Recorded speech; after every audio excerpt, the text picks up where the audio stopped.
Welcome to a very special podcast intro from a park up the street from the Austin airport. I am recording this intro because you are supposed to be getting a regularly scheduled book review from the Talent Code, but the universe had other plans because I was supposed to be home last night and the earliest flight that can get me home is Friday. And so I got 4 more days in Austin, Texas to make the most out of, and then I'm on my way home. So we have to insert a very special episode with one of my dear friends, one of my closest friends, one of my mentors, one of my teachers, my homie, my man, the incredible Scott Jackson. And today's podcast is incredible. And don't worry, we'll be getting back to regularly scheduled programming of the Talent Code, and then all the interviews are coming back. But on today's episode with Scott, we talk about how discipline is not about intensity. It's all about consistency, how we project our trauma out into the world until we heal it, how our perception is projection, which creates a reflection back to us, how we can collapse gaps in between actions, and how it's the fastest path to clarity. We talk about masculine energy, how to break it down, how to utilize it. And then we talk about how much time I really spend embodying, believing, and aligning to my vision. And Scott is literally one of the best NLP teachers in the world. He is a master practitioner. He is a healer. He is incredible. And when this man talks, I listen, which is why he's my neighbor. And I spend as much time listening as possible. So I love you all. I hope you enjoy today's episode. Send all the positive vibes that the universe gets me home when I need to be home. But either way, I'm just going to smile into this, enjoy every minute, and you should go enjoy the episode.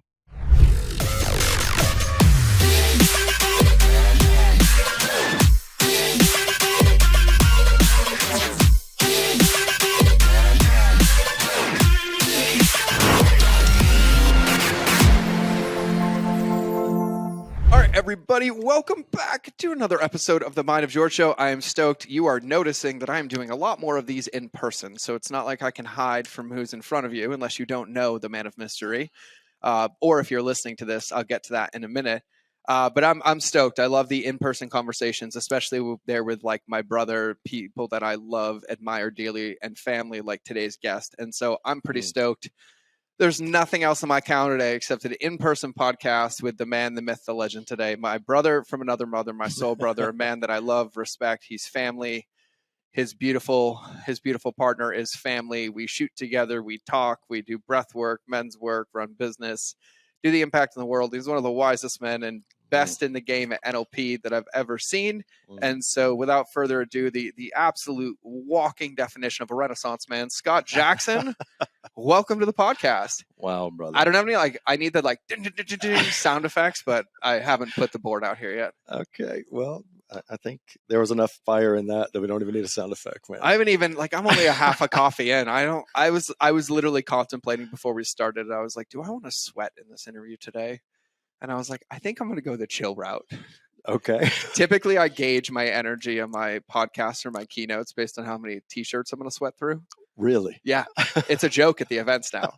So like at the end of the day, it'll be like a really good day. And like someone will be like, I have a question. How many t-shirts was it today? And I was like, this is my 4th one. Wow. So you just soak like 4 t-shirts? Like, because we'll do I typically do my content in like 90-minute to 2-hour chunks. Yep.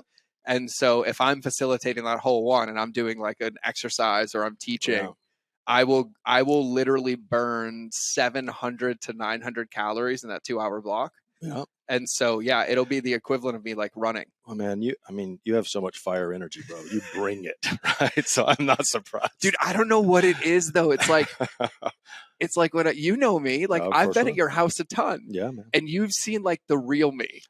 I've seen the other side, man. You've seen the other side. Oh, for sure, man. And I try to tell people and they're like, I don't believe you. Because you serve so much. I mean, your life is a life of service, man. And so it's like, I think it's a rare gift to get to actually be with you in your internal place, in your like, kind of the water energy, right? Where you start to cool down and just go inside and like and we just chill. Little insider secret. So Scott only lives 90 minutes away from me. He used to live in Austin, and we became friends through some of my deeply dear, respected mutual friends also have the same relationship. So it was like an instant bond, but he lives like 90 minutes away. So he's been on the other side because I go up to his house to fill my bucket, and I've literally been in their house for 2 days and probably spoken a sentence. Yeah. And then I was like, this is, this is the other side. And like, Yeah. I even noticed, like, I actually love this side. Yeah. I just don't ever get to be in it that much with people. I know. And like at this last event, my staff's like, how are you about your space? I was like, anybody can come over to our house. Everybody just needs to be out by like 11 p.m. And it was my favorite because I just sat in the corner of the couch and I listened to like 20 people from the event, right? Yeah. The staff, my speakers. You were telling me about that. Yeah. Sharing stories and laughing. And I'm just like, God, this is my favorite. I'm not speaking.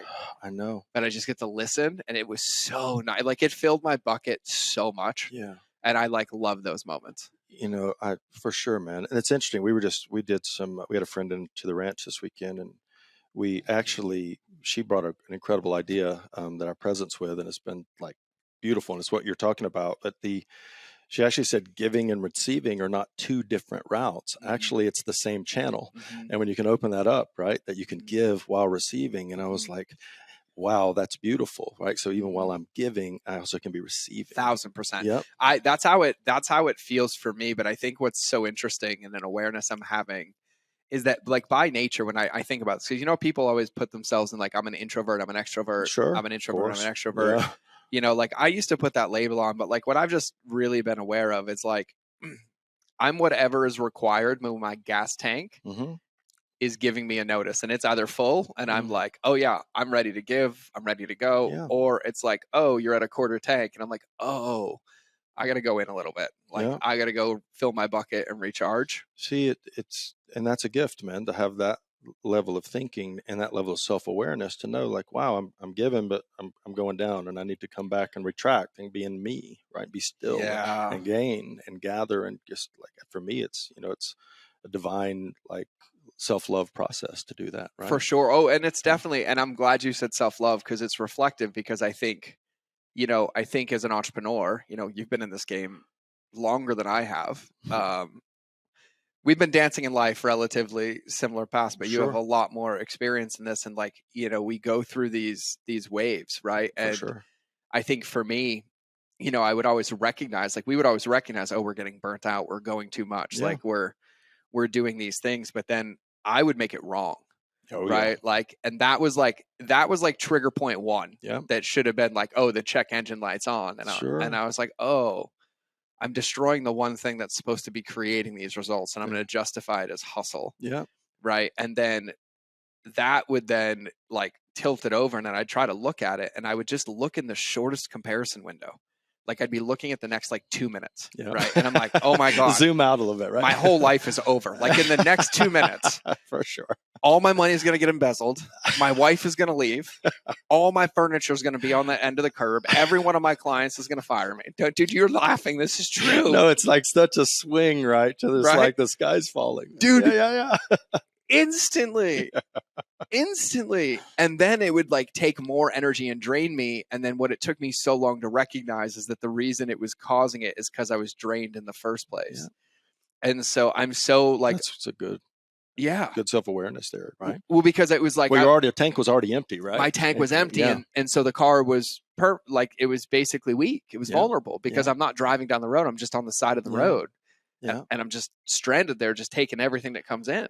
You know, there's something you said at the beginning of that, man, that was like, but you used to make yourself wrong. And that's so important, because that's a part of our journey. Yes. Like moving from our wounds, moving from the wounds of childhood, adolescence, even young adulthood, wherever those wounds are, right? Like I think all of us in some way go through the process of self-shaming. I'm wrong, sure. You know, and it's like and as long as we keep doing that, we keep ourselves in the dichotomy, right? Of like, I'm bad, I'm wrong, versus, oh no, now I'm good, I'm okay. Yeah. You know, it's funny. I related this in my brain the other day to me being a character in the book rather than the author. Wow. Right. Like that's what it was, like that dichotomy for me. And here's the interesting part. And like, this is, Scott knows this. I'm sure we'll talk about it. We've both been in a period in the last, let's call it 2 years, since knowing each other. Yeah. Like I'd say we met on in the arena, Yeah. in For both of our sure. lives. For sure. And we'll talk about yours, and I'm sure we'll talk In about the arena, in the warrior the warrior archetype of our experience in that moment, like right? in life. Yeah, for right. sure. And I mean, for sure. the what felt like the world on both of us, Fuck yeah, man. and even in like supporting each other. Yeah. God, I was just reflecting on that for a minute. Yeah. Be with that, man. Oh, I am. It's just interesting because everything feels like unicorns and rainbows right now. I know, right? It really is. And I'm like, oh, it's like when I increase the time measurement window and I see it as a moment. Mm-hmm. But what I was saying about that is that what I used to think is that when I was having the thought of like I was bad or wrong, is that I was missing something. Sure. What I was missing is that the bad and wrong thought was the check engine light. Wow. Is the thing to say, hey, stop, pause, right? Pause, Yeah, right? Because yeah. that's what was missing, was Yeah. perspective. Yeah. Because I was just in fight or flight. Yeah. And so the reason I say that is like, I've been so bullish with everybody lately about like stillness.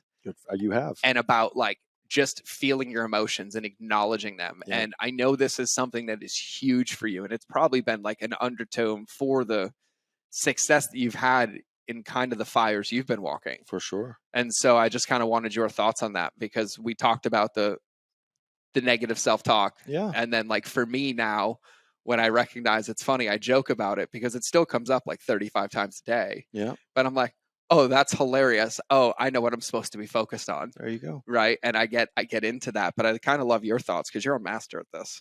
Well, thank you, brother. I guess so. My path started 20 years ago, officially in the path of recovery. Yep. Right. And I got sober April 9th, 2003. I had brain damage, kidney damage, liver damage. I was right at the door of death. And my desperation to change, my desperation to be sober, my desperation to actually live became the most paramount thing in my life. And that changed the direction of everything for me. And I had no idea that the pursuit of that through the recovery process would become my spiritual path.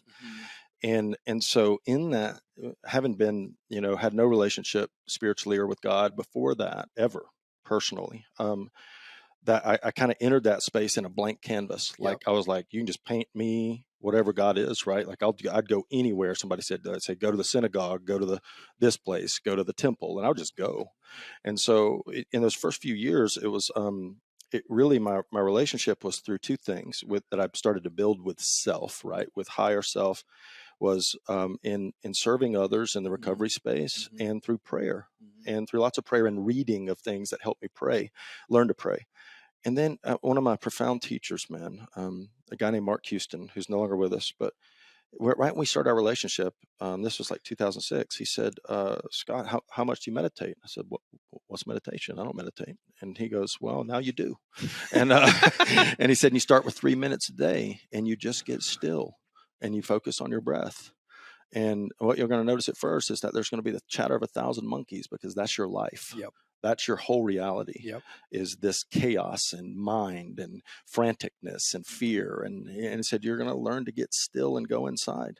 And I started with 3 minutes, and man, it was like I was in, like Shea Stadium with everybody screaming. It was that loud in my brain, man, and my body, and then, but I didn't quit, because Mark had this incredible teaching, which was discipline is the horse I ride. I was waiting for it. Discipline. I was waiting for it. and so he modeled excellence in spiritual discipline. He modeled excellence in everything he did for me. Yeah. And this was the first real example I'd seen of that. So I just started doing what he told me to do, man. Yep. I just followed instruction from a place of humility. And what would and that's now 17 years ago. And so the process of being still, going inside, learning to be in the discomfort of myself, the pain, the discomfort, the fear, the anxiety, into that, to go deeper than that, has become a process, right, over the years, and a discipline. Yeah. And just like you do stillness every day. And I love that about you. It's one of the things I just respect so many things about you, man, because I love you so much. And you're such a, can I cuss on here? Yeah. Okay. I've already cussed. Okay. Cause I'm like going to cry, man. You're so fucking amazing what you give to people, man. Like you're a warrior, you're a king, bro. Like how you live, like just touches my heart, So like to see you, like to be such a brilliant mind in marketing and creating what you create and inspire in the world. I mean, I seriously, I'm so blown away by you on a regular basis. But to know that you right from the outset, when you start teaching people, you say, hey man, get still. Yeah. Like you're telling them things that are going to ascend their emotional and spiritual wellness. Yep. And you're doing it in the context of business. Yeah. Well, because That's profound. Here's the thing. It's the only reason I have the clarity is because I'm willing to sit still while I look at your business. Yeah. Well, in the middle of the storm that I'm in. Yeah. Right. That's a gift. Right. And like, well, here's the truth. Like, one of the things that helped me very early on in this was recognizing that my gift is speaking to people. Oh, right. for Like sure. I'm good at business and teaching it and Yep. clarity and marketing and all that stuff. 1000%. Yeah. But if I am not in the room, I don't get paid. Right. Like if there is any part of me that is not in that room, if my head is thinking about my wife being mad at me, is my kid okay? Like the amount of presence for me to like think about playing Monopoly with somebody's 20 million, 30 million, $40 million company, it feels like, it doesn't feel like war. And it doesn't feel like a battle. It feels like one of the hardest Japanese masogis I could do every time I do it. Wow. Like it feels like there's an imminent, like there's an 8 out of 10 chance of failure is what it feels like every time. Wow. Right. And so like, and that just brings you into presence. It does. Like it totally you there, get 100%. It. You also understand why I love long range meditative shooting. And I am, man. Right. And so, So what actually started to happen when Lindsay and I were in really rough places, I'm overweight, I lost all the companies, I started to recognize that if I wasn't all the way in the room, I couldn't get paid and I didn't have any money. Wow. And so I had to start figuring out how to like get all the way in the room. And oh God, I'm just like thinking about all that again. Brought a little something there still, huh? And what was really, really interesting is that just by force, I couldn't get in the room unless I talked about my feelings.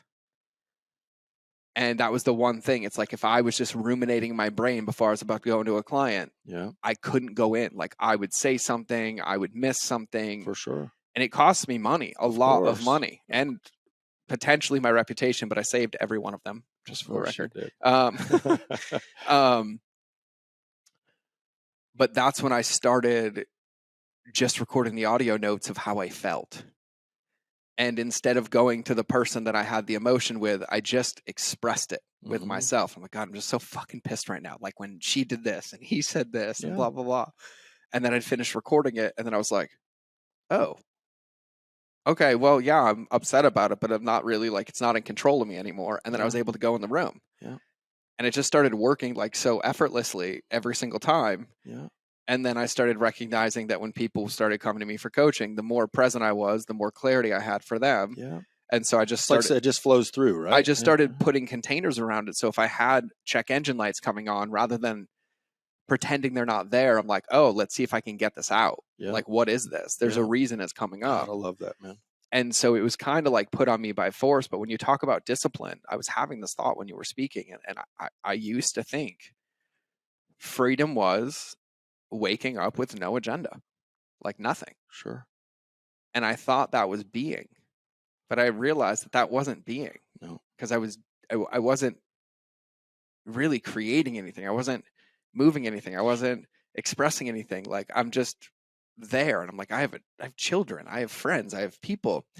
And then it really, because obviously my relationship with discipline, I would say probably came in one of the most toxic manners possible to be taught to you. Sure. Which is go from homelessness to the United States Marine Corps for 13 years. There you go. It's one learning on discipline, right? And be a 29-year-old grown man that gets treated like he's 11 and gets paid to do it. Yeah. So, you know, I very much had like an unhealthy relationship with discipline because it was toxic, right? It was black or white, all or nothing. And sometimes abusive, right? For sure. Yeah. And then I really like all the pieces started to come together. And I realized that I was like, when I lost that rigidity, discipline was about consistency, not about intensity. There you go. And I love your quote because obviously I've heard you say that, I don't know, 1,100 times. And you can laugh because you've heard me say the same 85 things 27,000 times. Yeah, or more. Yeah. Or more. So like I realize that you're losing this game. You're a victim of No, this one. I'm winning too, man. But when I heard you say that and I really started reflecting, the reason I became so bullish on awareness and the reason I try to break things down for analogies is so when I get triggered in my business and my life, that I don't have a place to hide with my bullshit. Good for you. And so if I'm like, oh, every trigger's a check engine light, it doesn't mean I have to fix every one of them, but I do have to diagnose them. Yeah. And if I just look for 1 minute and I'm like, oh yeah, I'm angry about this thing. And I was like, that thing's 3 weeks away. I can't even do anything. Just that awareness can transmute them so many times, like right away, right? Well, and that's what I was talking about. So like what would happen to me is that as an entrepreneur, I think very much like you, is I'd get so overwhelmed and so unexpressed. Then I would be like, all right, I'm going to go work out like a machine. Yeah. I'm going to go blank like a machine. And then, 5 minutes into a sweat, I instantly had all the clarity in the world. Yeah. You know what I mean? I felt better because I expressed. For sure. But then it was still being reactive. Right. It was always waiting till it was boiled over. And the triage nurse is like, hey, listen, you need to do something. Because I always thought it had to be something so hard. Because I get that. I didn't realize that all I was doing was I was physically forcing my body into presence.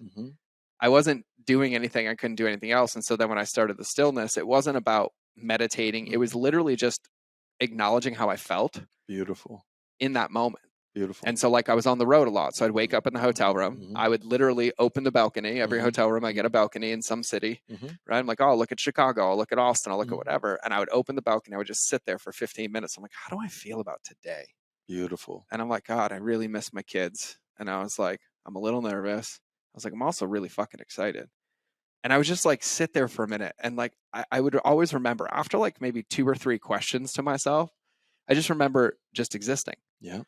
And I'm like, and I would hit a point and I'm like, it's time to go. And this is beautiful. And it was like, this is my workout for the day, right? Like whatever I got to in that moment, that clarity, like I know my actions, like I know I have to go do this consulting. I have to break down current state. I got to design a customer journey. I got to get into a lawsuit. Like I already know what's on my table, but now I'm aware of like who I am when I play today. Yeah. And then that has been like all of it. So like the reason I'm so obsessive is like that space for me has been where, for lack of better terms, I've been trying to look at myself like in every moment of my life, if I'm the triage nurse, I win. Beautiful. Because the more aware of the situation I am. Of course, the more you can resolve it or dissipate it or just present. I mean, like this is, so what you're talking about is so profound, and I really like, I hope everybody gets the how big a deal this is. But I don't even get it yet. Here's how it's a big deal to me, because I'm present to a dawning of a new age of masculinity that's happening right now, and there are which is shedding the wounds of the old masculine, the old paradigm of masculine, the superiority, the rigidity, the control, like many of the fear, the anger, so many things that are a part of the old paradigm of masculinity, and so much disconnection with personal emotion or the ability to go beyond the kind of primal reactions of fear and anger, right, into more of a feminine energy, into a tenderness, to an accepting, to an embracing of how we feel, like an embodiment. But here's the thing, that you're stopping every time to just go, what do I feel? Yeah.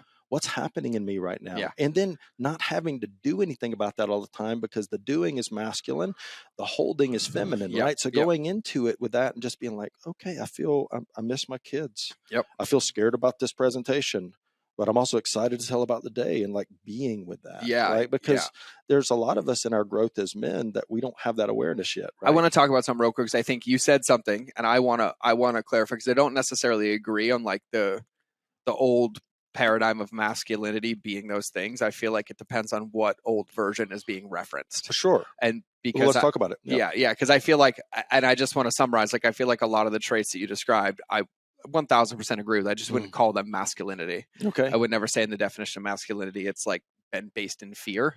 Sure. Well, yeah. Okay. So I guess this filters all through my experience, right? So I just want to talk about quickly, because I Yeah. think specifically, I want to just talk about like how I've seen it show up in the world right now in a Okay. reference, like for me, like, Sure. I want to hear. for example, when I started as an entrepreneur, I was the upsell guy. I was the no refund guy. I was the, I get it. You come to me and I would gaslight you back guy. Yep. Right. Got it. All of that. That I would consider like toxic as shit, Mhm. masculinity on my side versus kind of how I do business now. Yep. Is that kind of what you're referencing? Exactly. Okay. Exactly. And I don't necessarily, so because I'm a language guy, right? I know you are. And I also know that you said something about labels earlier. Anytime, so linguistically, neurologically, what happens when we give a label, that label then creates what we call an internal representation. Yep. So how we see, how we feel, how we hear, how we process that thing. Yep. And so a label creates a box. Yep. And then within that box is a bunch of meaning,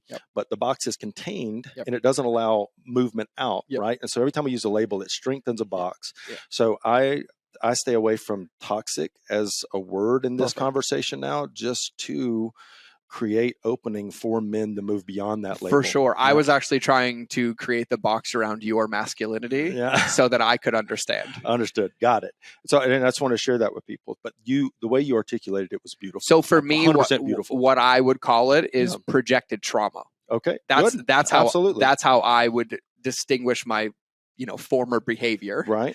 Was projected trauma. Yeah. Yeah.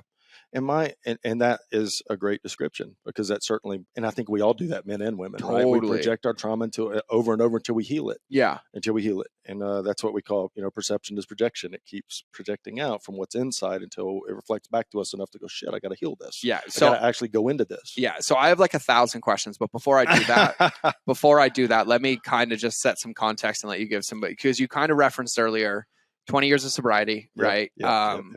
And then we are living in a new age of clarity for you, right? And so I actually think, starting with current state would be a little bit better for me to lead this, and then I'll go back. But could you kind of paint the picture for everybody now? Like, you live in Montana, we're neighbors, right? Yeah. Have a beautiful ranch, beautiful partner. Joni, we love you. Joni, we love you. We called her before the show. Yeah, we did. We got permission to record.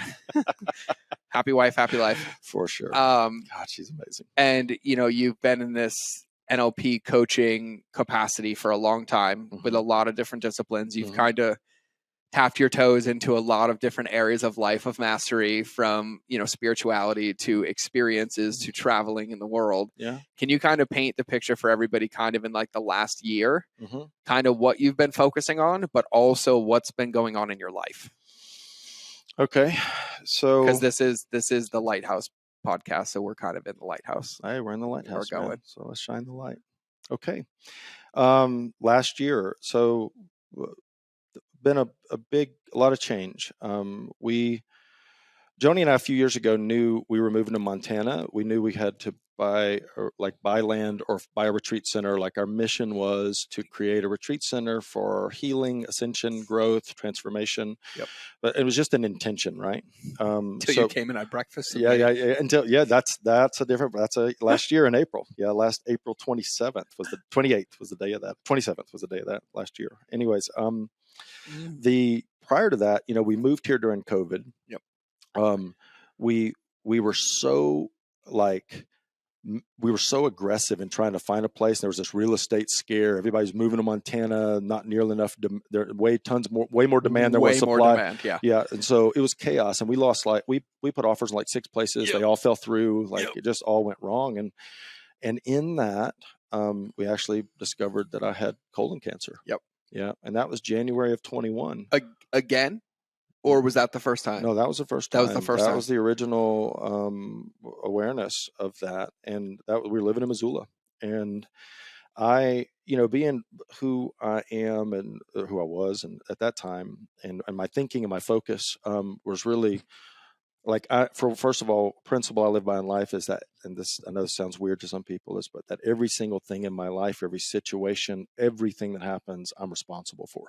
This is a fundamental. We talk about that on this podcast a lot. Good. That's a fundamental belief system for me. So I choose not to be a victim to anything in life. Like, I create it all for a higher purpose.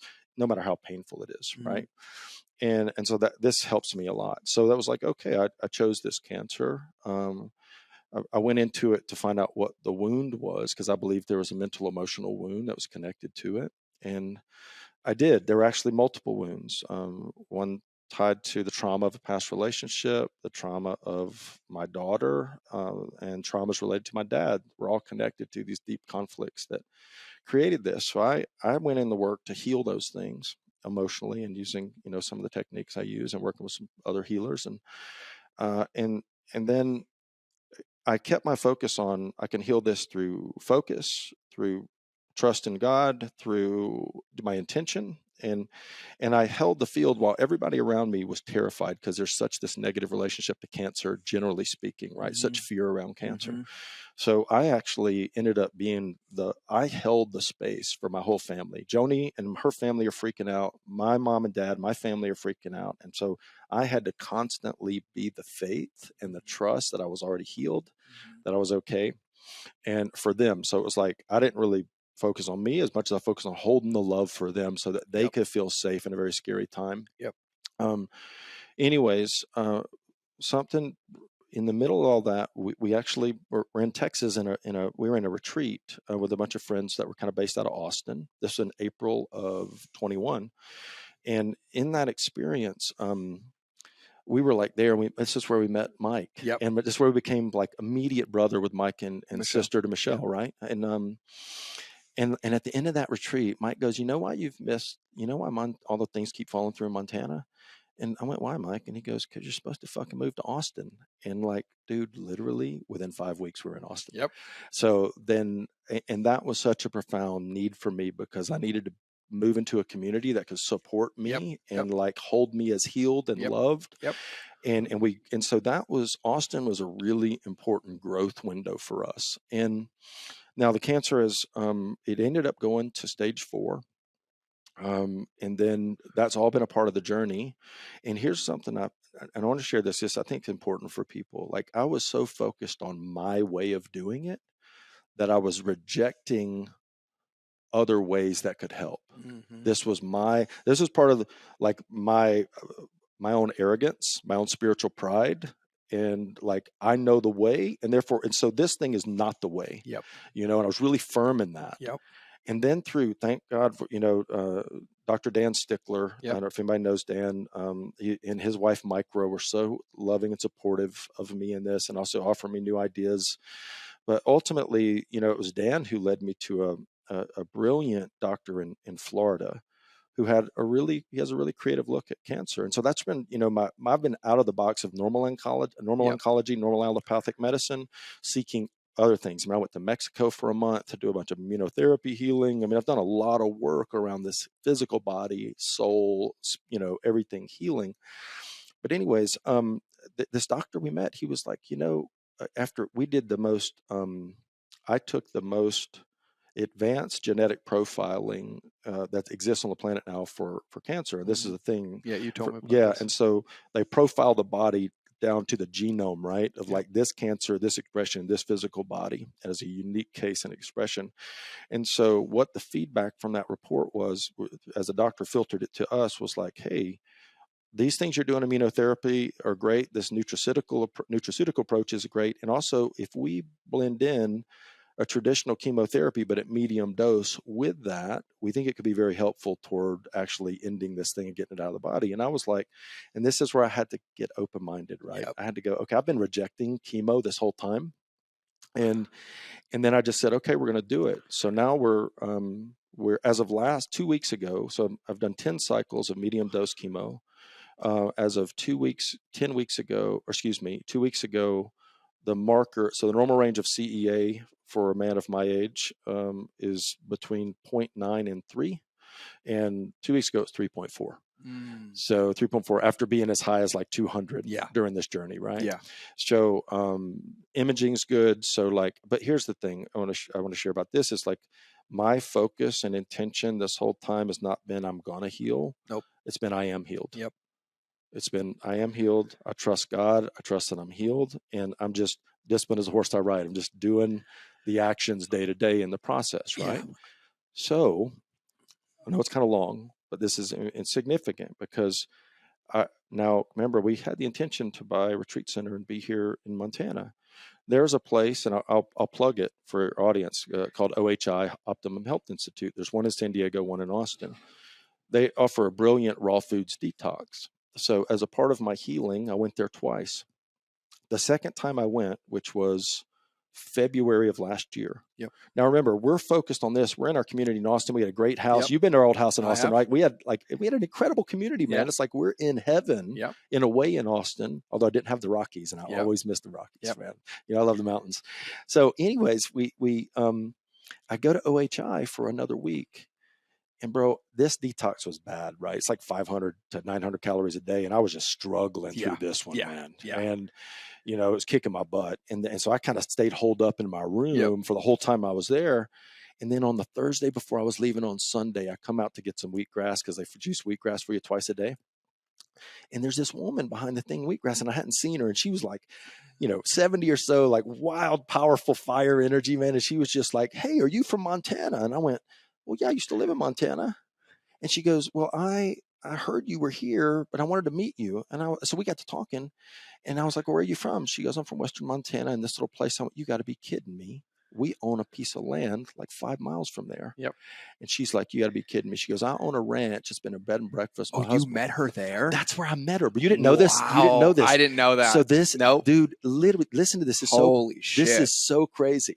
So she's like, I've got a ranch that's a bed and breakfast that me and my late husband founded back in the 70s, and we've been running for years. But he died in 2004 in an unexpected diving accident. This guy was like a Vietnam War hero, chopper pilot, flew in and out of hot LZs, but he had passed away in this freak diving accident, and she kept running the place, man, like this amazing. Yeah, she's just a fireball. Yeah, brilliant fireball. Yeah. Did you meet Mara? No, you didn't meet her. Okay, so anyways. So she got to talking. She told me where the ranch is. I said, "You got to be kidding me." I said, and then she goes, and I started to sell it before COVID, but all these, she said, all these people from like California kept coming to look at it. And then they were like, "Ooh, there's cows and their poop and their stuff." Yep. And she was like, I couldn't even sell it to them. Right. Yep. She was like, I couldn't sell it to somebody that it didn't belong to. She wanted a Montanian. She wanted somebody who it really belonged to, dude. So literally she goes, "Well, I'm thinking about putting it on the market again in April." And I said, "Well, we'd love to know a little more." Long story short, man, that was February of 21. Yep. And February 22. I went to Mexico for a month of immunotherapy right after that. Joni and I got engaged right after that, the first week of March. Then I went to Mexico for a month for healing. And then I came back and Joni and I flew up here to meet Mara and see the ranch. And that's when we came and saw you. When did I go shooting with you with Steph? Okay. You went shooting with me with Steph it was cold in Texas. So that was like November of 21. That's right. November 21. Yep. Okay. So I was just trying to establish context for when we met. Yes, that's correct. November 21 is when we went shooting. So then you flew out to see Mara, and then the next February. And then in April. That April, and then that's when you came to breakfast here. Yep. Okay, and then that's when you took the call with your doctor, and I had the one-on-one with Joni. Yeah, it is. But dude, you were such an important part because remember, I was scared. I was in lack that day. We were sitting here next door having breakfast, and I was in that scarcity place, right? Like, oh, what if this goes wrong? What if it doesn't work? Because it was so perfect. Yep. And you, because dude, let me tell you, at the time we didn't have the money yet. I know. It was so, how the fuck are we going to do this? But we know we're supposed to be here. And you said something so precious, man. That was so helpful. You said, "Scott, just keep doing the next thing. Mm-hmm. And if that next thing works, then do the next thing. Mm-hmm. And when something doesn't work, you'll know it's not the thing." And I went, got it. Like that, my nervous system just went, yeah. And the pressure went out of me, right? The pressure and noise just went out. And dude, and literally that became our focus. Yep. We just did the next thing. And from there, that moment to July 21st when we closed, and I'm talking, bro, all kinds of roadblocks and obstacles showed up. I remember all of them. And we just did that roadblock, that obstacle, and it would dissolve.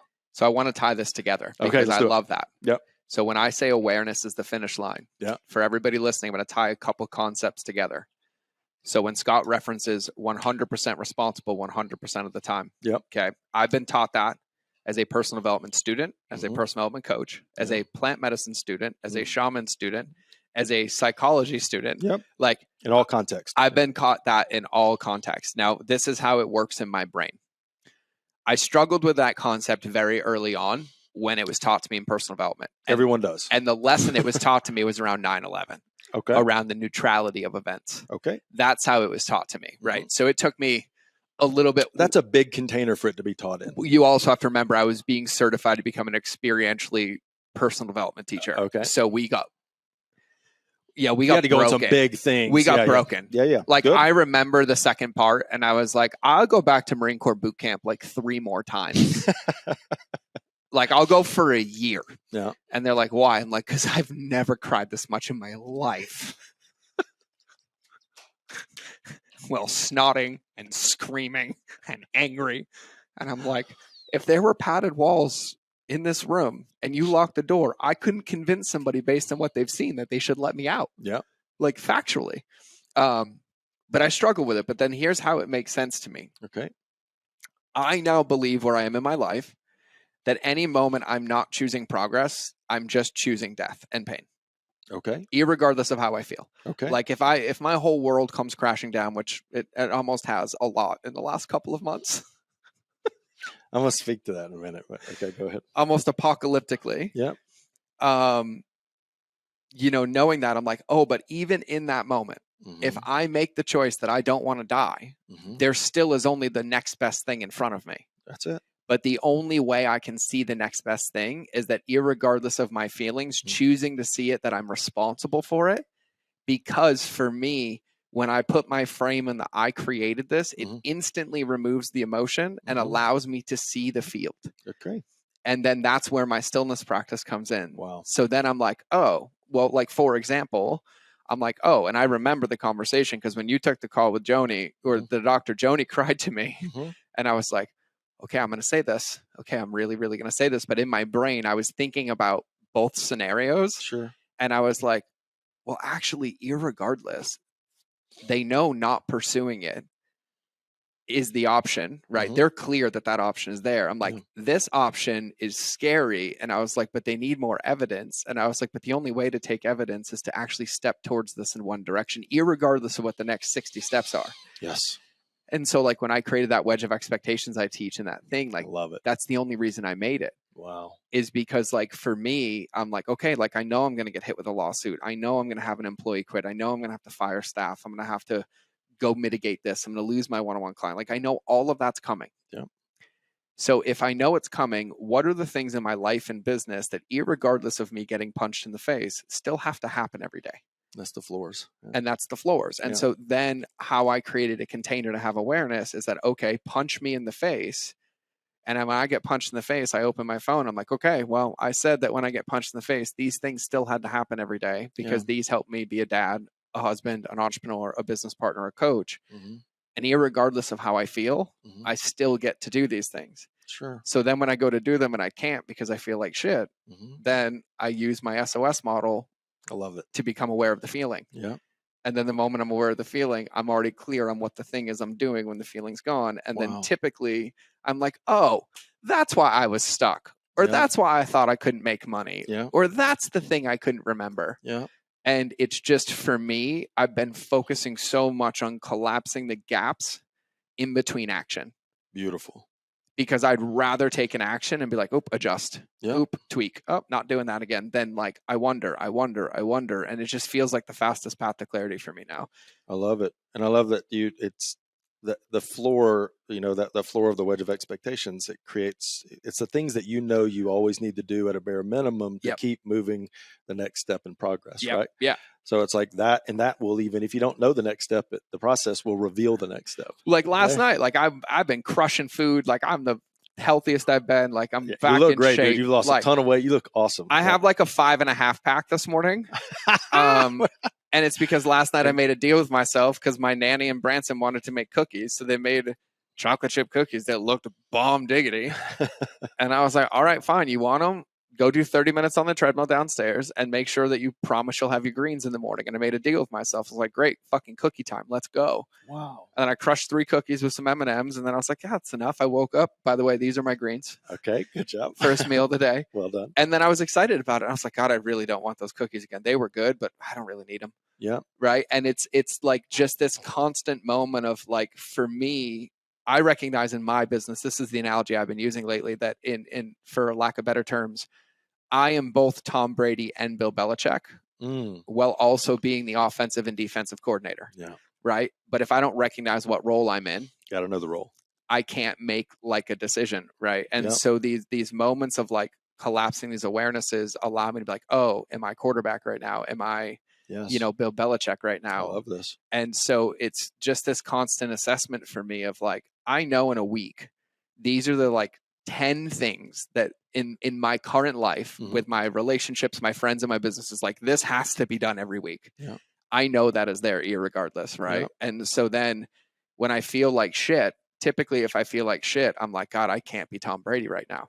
Yeah. I was like, I can't go on the field, so I'm not going to record a podcast. I'm like, Good for you. but I can be Bill Belichick. What's the next lead magnet? What am I going to do at the next event? Who's the next person I want to bring in? Right. And I grab into that pool of bucket of things that I can do, but matched with how I feel about them. And so it's just that awareness thing for me is like constant now. Yeah. Every moment, the alarms on my phone, the background of my phone.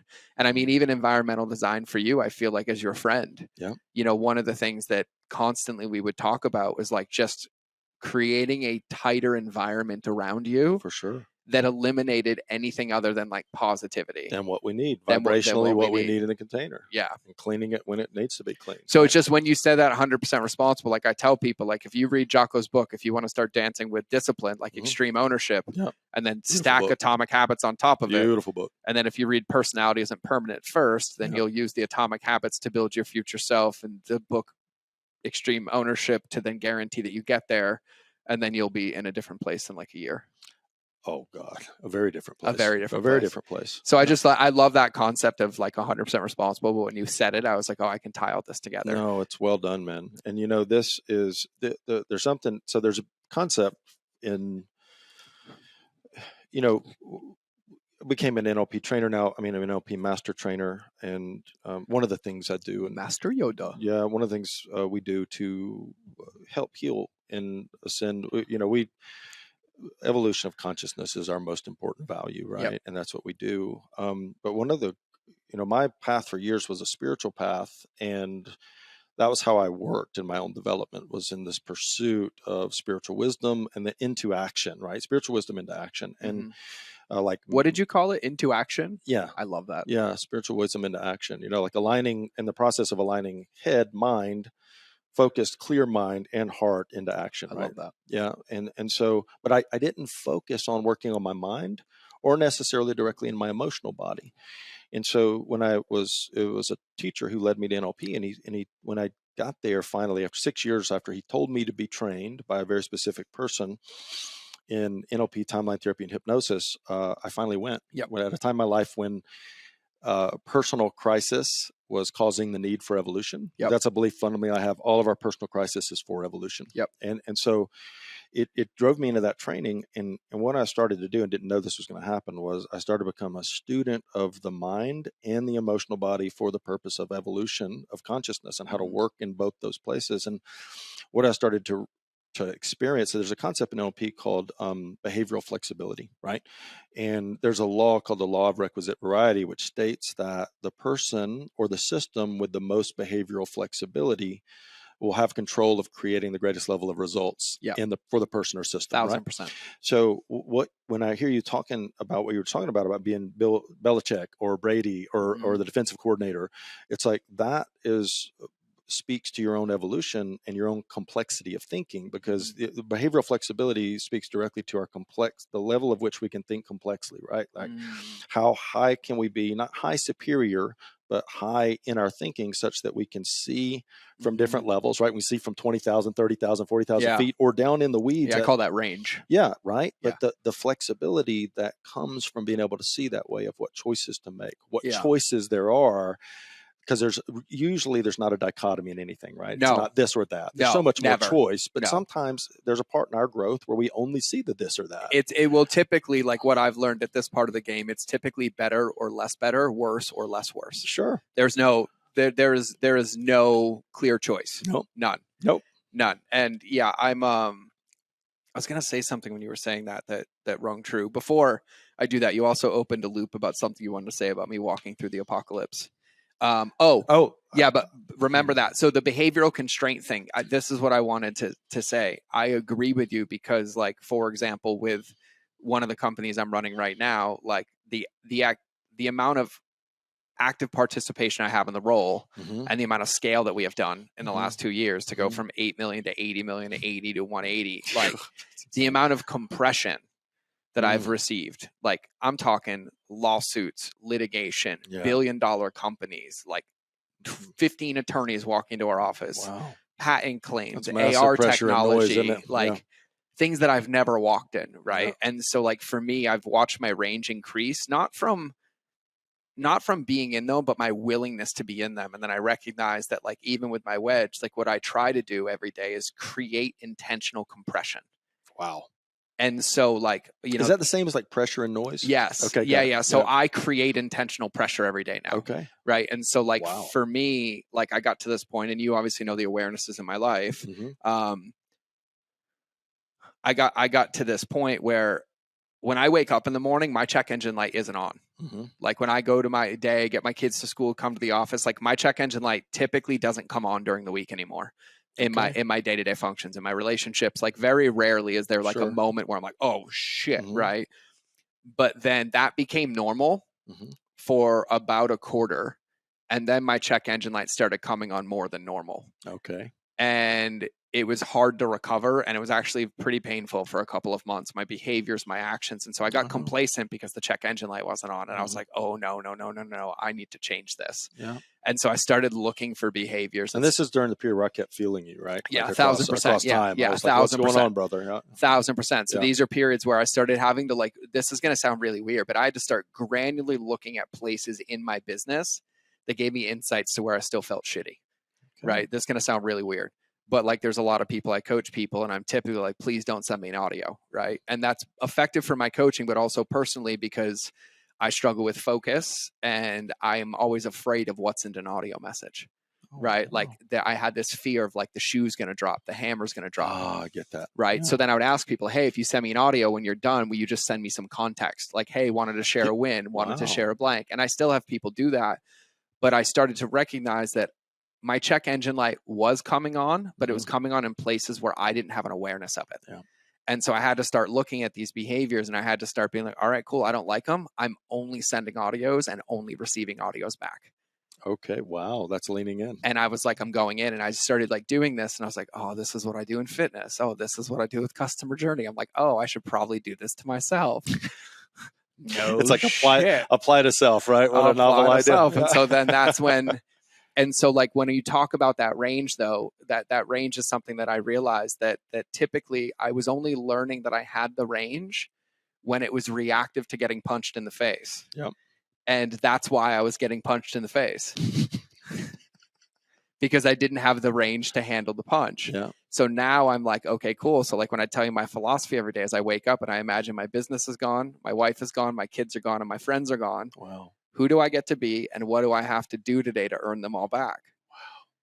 And it's incredible, man. You just go, right? And that's what I start my stillness practice with. And then typically I'm like, oh my God, I should text Scott. Oh, I'll hit up Joni. And I just start making notes. And then I come hit my core needle movers that I know I have to do.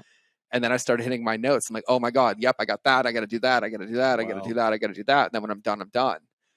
And so, you, like, what I recognize is that when I started proactively doing it, everything just got easier and easier and easier. For sure. And all it was increasing my confidence in that gap. Right. And I was like, oh, I've been here before. You know, and let me ask you, like, for you, in increasing that confidence in the gap, is that also increasing trust in self? 1,000%. That's what it is. Because that's what it is. What I had to start doing, and I had to really, really start taking myself to court. Okay. This is going to sound really funny, but this is how I learned. Okay. I was like, I need to start calling bullshit on my own arguments around this thing.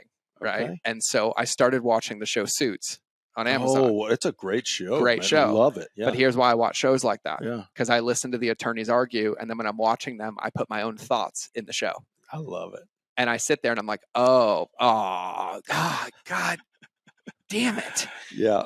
Here we go again. And there's some brilliant language and arguments in that show. Oh my man. God, they're Brilliant. so So good. good. Yeah. And I'm totally in. Like, and Yeah. I'm totally in. And so, yeah, I had to start like really, really dancing with the thoughts and the things that I was making up. And Incredible. what it was is that I was never willing to do a full every conceivable scenario. So Mhm. there's this model I used to teach in customer journey, and this is how I started teaching customer journey. I don't teach it anymore. Mm-hmm.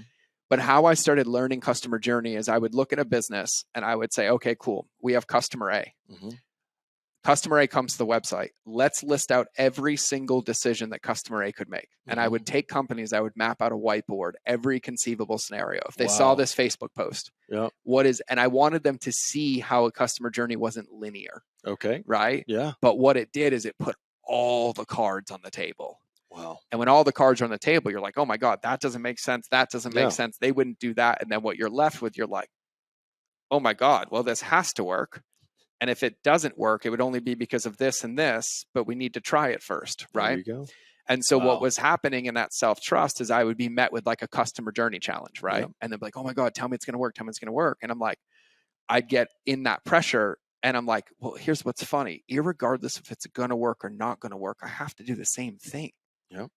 What the fuck am I like ruminating on? Yeah, seriously, get into action. Right? And so it just allows me to start looking at things because what was really happening is that I had a fear. But it wasn't a fear that it wasn't going to work. It was a fear that I hadn't walked through what would happen if it didn't. Oh, wow. And so then I felt unprepared, but it was easy to just say, no, it's not going to work. Mm-hmm. But like when we think about you buying Mandorla and you're stuck there and you're like, well, obviously I'm crystal clear. We can walk away. Yeah. We'll get our earnest money back. Yeah, for sure. We can walk away. That path has been mapped out and it's crystal clear. Yeah. But then we're thinking about, well, there's all these other steps. Yeah. But what's really, really funny is that the moment you just collapse it down, you're like, oh, those are all possibilities. Yeah. Now that I'm aware of them, Yeah. it's what gives the confidence and the self-trust to make the first step. Yeah. Because it doesn't mean you have to finish the race. No, it doesn't. You just need to see if, like, when you took that sip of water, if it gave you the energy to take another step. Incredible, man. And it was so true, right? That moment of just clarity of like, wow, this next step shows me that this works. Yeah. Or it doesn't, right? It's just it's an evidence procedure. This is working or not working. And I want to say this for everybody thinking this. Like, this doesn't mean it's easy for me. Shit, no. Like, in all context, it is not. Scott knows every context of every ounce of my life right now. And thank you for that. Boy, oh boy, if this was 3 years ago, you would all be at my funeral right now. Seriously. And yet I am the happiest that you've ever been. that I've ever been. Yeah. And everything feels the easiest that it's ever felt. Yeah. And so it's a really interesting perspective for me. But even thinking through, I just want to acknowledge real quick, like that's so heart, right? There's so much heart in that. Being in the heart space of love, the non-attachment, the freedom. And so many things are integrating for me. Teachings from 11 years ago when Steph and I went down the Vedanta route for like an 8-hour conversation one day. And then I'm like, oh God. Yeah. And then I like have my own teachings running through my head. And I'm like, you're such an idiot. That's why you were teaching this. This is what you knew, but you were pretending not to know. Yeah. Oh, this is what the path is. So I wanted to say that it doesn't make it easier. Mm-hmm. But here's what I've noticed. And I think this is just from experience, from creating, like you talked about the cancer. Mm-hmm. When I look at my life from a responsibility, why did I lose the $1 million a month? Why did I get that company closed? Like, how did I show up that did that? When I started to look at it, really, really integrally, I started to recognize that the only reason I lost those things is because I believed the feelings to be true. Mm-hmm. And then when I look back at the corrective actions that I took, they were the identical actions that I would have taken in the first place if I just acknowledged my feelings. Yeah. Except I wouldn't have had the collateral damage in the behavior. And so you want me to close the loop now on the apocalypse? Yeah. I already said this phrase once, but this this is the closing, the apocalypse that you went through, the personal apocalypse, and in all the one sense, right? Yes, The yes. smaller ones, but because we go through them. This is it. This just transformed for me linguistically in the past 2 weeks. Yep. Like that happened because there's something happening collectively right now where there's a lot of people ascending 1000%. rapidly, and there's a collective energy of ascension around the planet, especially in the West. 1000%. Yep. So this thing came true for me. It just came clear at a different level. I learned this early in my recovery journey, and there was a saying in the text of Alcoholics Anonymous, right, and that said, most alcoholics have to be pretty badly mangled before they commence to solve their problems. Yep. And so I started to look at my journey as I would go through it, and I would be I had to get really badly mangled to start my journey, right? And then I would go through cycles of getting badly mangled while sober before I would make big change. Yep. And so what just clicked for me the other day, which is what I was bringing back to and closing the loop, is that our personal crisis is solely for personal evolution. 1000%. And then when we become responsible in ownership of that, when we say, okay, this is my personal crisis and it exists for my evolution, even if I don't know what that evolution's for or how that evolution will express in the 3D in life, when I'll embrace that, I can fucking go through anything. Yep. And anything that I go through will cause me to grow, to heal, to ascend, and to be even more useful to the world in whatever that is. 1000%. Yeah. 1000%. It's, I had two thoughts on that one, and I'll remember them both briefly in a second. But one of the things that, this collapsed for me in integration around this. Like Lindsay used to say to me all the time, she's like, well, the universe will keep teaching you until you learn the lesson. There you go. Right. Yeah. And I'm trying to collapse like what felt like 20 years of suffering for me, so you don't have to suffer anymore. Yeah. And I'm like, oh, got it. So then like there would be a trigger in life, and then I'm like, oh, I have to go do something to fix this. Yeah. I have to go do something to fix this. It's the masculine energy. Yeah. And so the breakthrough was when the new breakdown comes to do nothing. There you go. So when I say awareness is the finish line, what I have learned is that when the test comes, when you're hit with like, you're losing your whole company. Here's my new tilt, and I swear to God, this is the only reason I'm successful. The moment that happens, the only thing I say is I'm not allowed to make any decisions until the emotion's gone. So brilliant, man. And that's it. And that's such the truth. And that's it. Yep. And like, I was like, oh my God, for 15 years, I just kept hearing Lindsay say, 13 years to be in integrity. Lindsay say, sorry, it would have bothered me. You're good. Lindsay say, like, it's going to keep showing you until you learn the lesson. Until you learn the lesson, it's showing up again. What are you learning? And it took me so long to recognize that the lesson wasn't doing anything differently. It was seeing it differently and then choosing a new behavior. Yeah. Just one. There you go. And like now, I think because I finally got it, it's just been really easy. There you go. And because I'm just like, what's the next bite? Yeah. Right? Like, what's the next bite? And then I'm like, you know what? I'm not hungry anymore. I'm going to go sit on the couch with my son for the weekend. Hell yeah. And I woke up this morning and I'm like, I'm not really hungry. I'm just going to do a podcast today. You know, that's, to me, I love this, man. To me, this is something that's currently happening to me and us in our life in Mandorla, and is presence, like actually being presence, and meaning completely present in the now, in my body, 100% focus on what is now in my space, with no agenda, no push, just present too. So we had, you know Victor. So Victor came up for love you, Victor. Love you, Victor, and brother, for sure. And he'll hear this. Of course he will. He came up and spent like 6 days, and he's in our master trainer development program, and he's just such a beautiful soul, man. But he came up to do an intensive, and it's the first intensive we've done at Mandorla. And he walked in, and I went, man, I know we should have structure, but I can't do it. I said, I just want to out for an idea. I said, what if we just be completely present for the next 6 days? And when anything shows up, we go into that and work on that when it shows up. Because I believe if we're present, everything that needs to show up will show up in this space.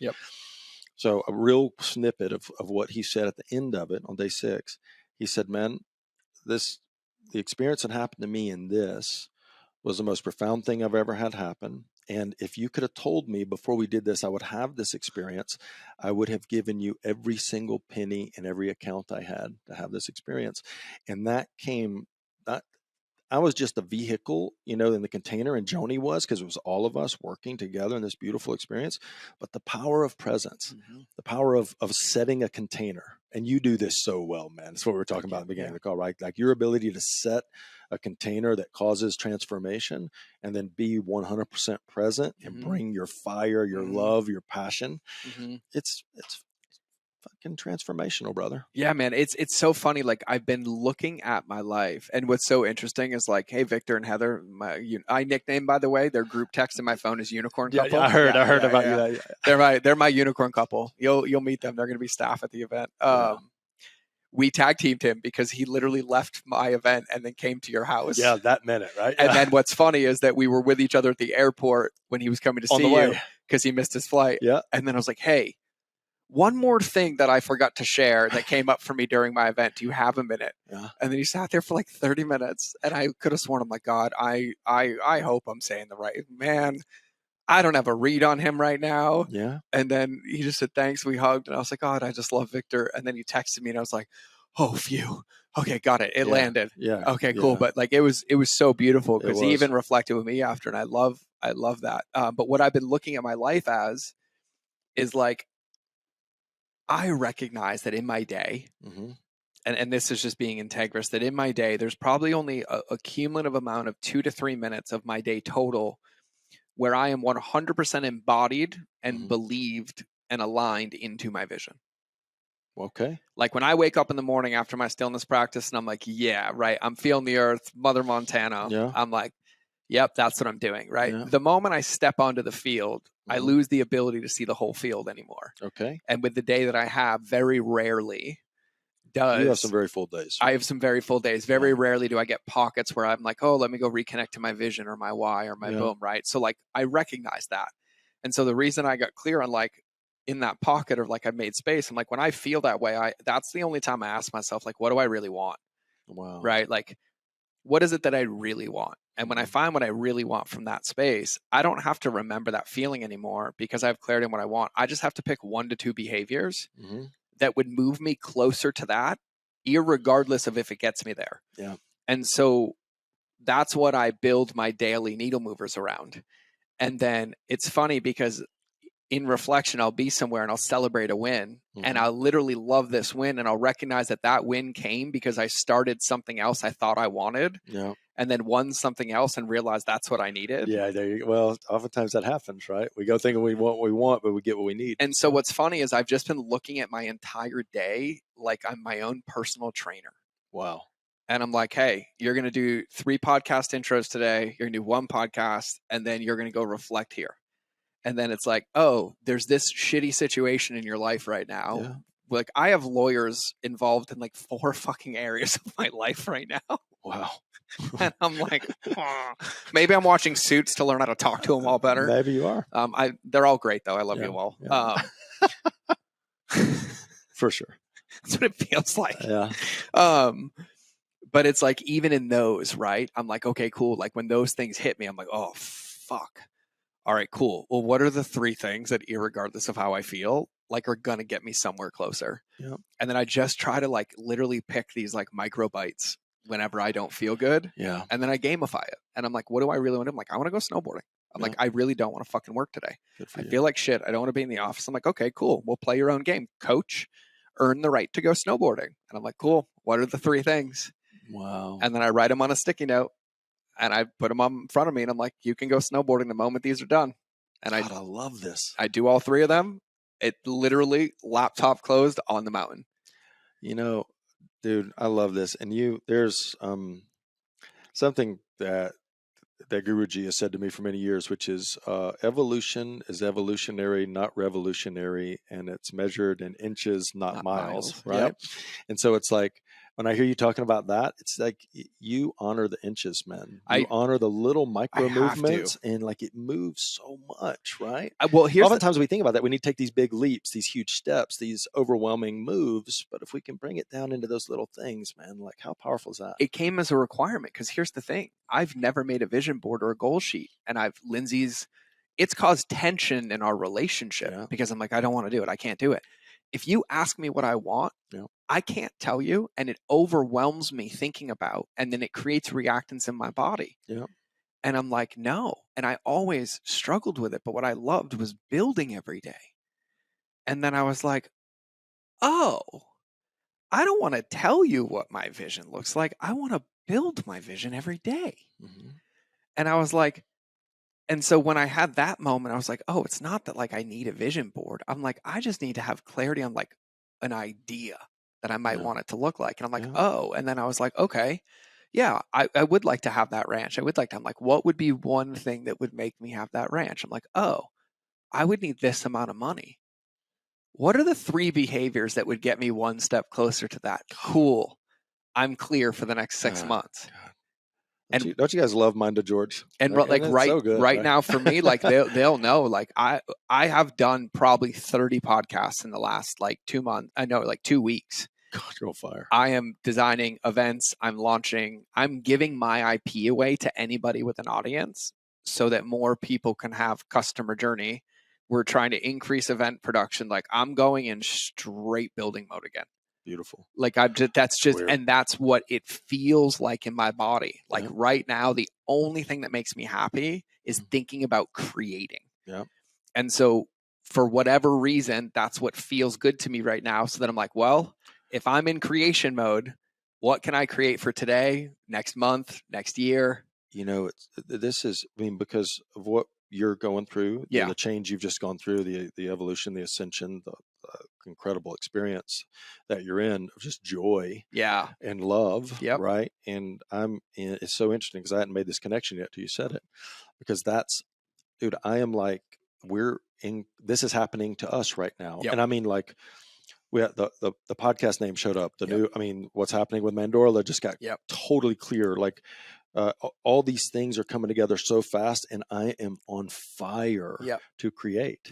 I'm on fire to create. And like, thank you for connecting this for me, man, because that's exactly what's happening. That's all I want to do right now. So I've been the cooking world has been coming up a lot again lately. Again, only in analogies though. So here's the thing. Like, a lot of my customer journey models for the last like 3 intensives, I don't know if they were foodies, but we end up talking about food. So I end up teaching the whole thing with like food analogies. Okay. And here's how I think about like action, right? Like, so the last event, my thesis for everybody at the event is that awareness is the finish line, right? And you understand that. My understanding is that the moment I have full integrous awareness, I've already won the game, because all I'm met with is choices. And a series and combination of those choices end up in the world, right? So when we think about business and life, I teach content in the lens of like ingredients, right? And so one of the things that I've recognized is that, like, if I think about my business, my life, my results, I used to literally try to make a plan while looking at the groceries in the grocery bag. And what was missing is that me taking actions was actually taking them out of the grocery bag and putting them into my kitchen so I knew what I had. But forever, I was just like trying to look in the grocery bag, and I missed that. What I see for myself now is that any moment that I'm thinking and not taking an action, I'm losing. Wow. Because if I'm thinking and not finding clarity, I'm not going to find it in the same bucket I'm thinking in. We can talk about the logical levels of the brain. Oh, of course. And so I'm not going to find it there. So I'm going to have to take an action somewhere. I need to take an action to find clarity. I need to take an action to remove the emotion, or I need to take an action that's aligned with like some behavior. When you're in that place, do you ever ask a question, like an inductive question or an open question that has you move out of the bag? So typically the way my SOS works for myself, when I get really, really triggered, the first thing I do is sit there and ask myself, what is it? Right. So like, I, of course, recommend breath work, but I do this all the time. And so I'm like, oh, that's interesting. I'm like, oh, I name it. Actually, I will tell you, I name it first. So I'm like, oh, I have a pit in my stomach. And I'm like, what does it feel like? I'm like, oh, it feels like a knot. It's heavy. It's like, and I'm like, oh, it feels like red. And I'm like, where's it coming from? Right. And I'll be like, okay. And I'll be like, and I'll ask myself like, okay, what's the story you're making up? What's the boom? And then typically for me, that alone helps 95% of the time. 100%. Yeah. And then I'm like, oh, I'm triggered because I'm jealous of somebody from something 5 years ago I apparently haven't worked through. I'll Yeah. handle that later. Yeah. Right. Put it in the box. Or I'll come back to that in a handle it, while. or I'll handle right it now. Yeah. Right. Yeah. And sometimes I'll open my phone, like, hey, and it's just most of my friends have gotten these text messages from me. Yeah. And Scott probably has too. Like we'll end a conversation and a week later I'll be reflecting, like, I feel out of integrity with something. Yeah. And so I'll find Gotta those, clean it up. Yeah. I'll find those moments and I'll clean it up. So like typically that mitigates it for me. If Mhm. it doesn't, I'm not going to get it and I need to move. And so that's where Got my it. SOS comes in with breath work, stillness, Yeah. outside. So whatever my Then if you top need to go 5 to outer are, circle, if you go, I just pattern interrupt myself. And Yeah. so I start with Beautiful. the inner. And then Yeah. typically if the inner removes the emotion, then my clarity was right. Got it. If it doesn't, I need a reflection from a different party, which is why I go to my inner circle. Yeah. And then I'm like, hey, this is what I was feeling. This is what I was thinking. And then typically within a minute, they're like, and I'm like, oh, Yeah. no kidding. Or they're like, this might be your problem. You should probably call somebody. Got it. And so no matter what, I'm just collapsing my zone of doubt, Mhm. like as much as possible. Sure. But I just didn't understand a lot of the times. I got stuck for years in the trap of I needed more information before I started. Yeah. What I've now come to find out is you cannot get that information until you start. Yeah. And so I only find enough to literally realize there's a race ahead of me. And these are the first 2 steps. Yeah. There, look, man, what you just said. So there's, we're a teacher of, or teachers of Claire Graves' work, some of the, spiral dynamics, Yep. values levels. Like these are all about I talk levels about of spiral thinking. dynamics. Yeah. So we teach this in some certain context. But the thing you just said about, I used to think that I had to have more information. This is actually like a huge percentage of the population of the planet actually has this thinking. And this speaks to a certain values level of thinking, but it's a really hard transitional place for people to go through because there's safety and security that are needs and values that are causing us to continue to seek more knowledge and thinking that will inspire us to action or that will get some change. And ultimately, we've got to go through the fucking fear. We've got to embrace the courage of stepping into action without enough information. It's the paradox of Maslow's hierarchy of needs. Yep. Because here's my philosophy, and I'm going to butcher it, but I'm going to summarize it in a 3-color crayon George box: black, white, pink. Okay. And like I'm making sweeping generalizations to explain just a thought. Pre-industrial revolution, comfort didn't really exist. If you weren't up and out of your house every day, it had imminent consequences. For sure. Either food, water, shelter, protection, something, right? So then we get comfort on demand and we live in comfort. We have food at our disposal, Uber Eats, temperature, right? There's no resistance. There's no resiliency. I mean, there's no like resistance in like the everyday practice over and over. And so what's really, really funny is like in Maslow's hierarchy of needs, you can't ascend to any other level until your base needs are not met. 100%. And so that is food, water, and shelter. Absolutely. But if all you do is sit there and recognize that you don't have food and think about not having food, you can't get to any other level. Agreed. And so it's funny because all these things that we taught or teach and were taught on me in psychology, I was like, they eradicated all my own bullshit because what's happening in the business is that I can't be clear because one of my core foundational wounds is causing an emotional lack of clarity. Yeah. Right? Something, if I'm in my business and I get hit with something and it causes me to lose control, that is not a business problem. That is a personal problem. That's a self problem. And I am missing food, water, or shelter somewhere. Yeah. Here's the funny part. If I get triggered in the business, I already know what I'm missing. I don't need to know why. I agree. I don't need to know why. I don't need to explore where it showed up for the last 37 years of my life. Agreed. I'm like, got it. What's the one thing that makes me feel at home again? Yeah. Or gives me water, food, or shelter. It brings you back to security and brings safety. me back to security, right? And so it's funny because I was like, even for years as an entrepreneur, I'd be like having a marketing problem and frustrated and angry because I couldn't figure it out because I was so emotionally involved in it. 100%. I couldn't see a fucking thing. Well, back to what you're saying, no decision in the emotion, right? Like None. Wait. Yeah. None. Yeah. And then I'm like, because this wasn't about the marketing. I'm angry because I feel unsafe. I feel unsafe because I'm trying to make money and I feel the pressure of needing to make money. And I failed to recognize that that's what's going to stop me from making money. Yeah. Oh, shit. Wow. Right. Like, and so, it's just been, I don't know. I've been thinking a lot lately. I get it. Yeah, I get it, man. Yeah, I don't know. Like, so for me, it's just like, I think, I've heard this in 12-step meetings a ton. You can't ever think your way into a better action, but you can always act your way into a better thought. Love that. And it's like, I just think about how simple it's been for me. Like, I think about God, you. that's so good. I think about you and I, right? And it's like, okay, cool. If we're sitting here and both of us get some horrible phone call about something going on, bad news, irregardless of how we're both going to handle it, the first thing you and I would do is center ourselves. No, 100%. Every single time. Operators do that. But if we're not able to, it would be fair. You and I would both go work out, and within 2 minutes would be like, oh, there it is. Back in our body, there it is. And so we're like surrounded by the evidence. 100%. And then, like, for me, and the reason I keep saying this at my events, and I'm bullish on it, if you haven't recognized this, the things that I teach are the things I'm holding myself accountable to. No. That's my whole world. But when I was like, it's not about adding another tool to your toolbox, it's about using the one that you have. Agreed. That's exactly what I'm talking about. Yeah. And I complicated it for so many years as an entrepreneur. Yeah. And I'm like, oh my God, I'm looking at this problem. Yeah. And I think the problem's the problem. But what I failed to recognize is that problem was created because I stopped doing these 3 things that were consistent every day, but I lost them. Yeah. Right. And so I think that pause, that awareness, like the point is when that check engine light comes on, just give yourself a space to be a triage nurse for a minute. Yeah. To make sure you're aware.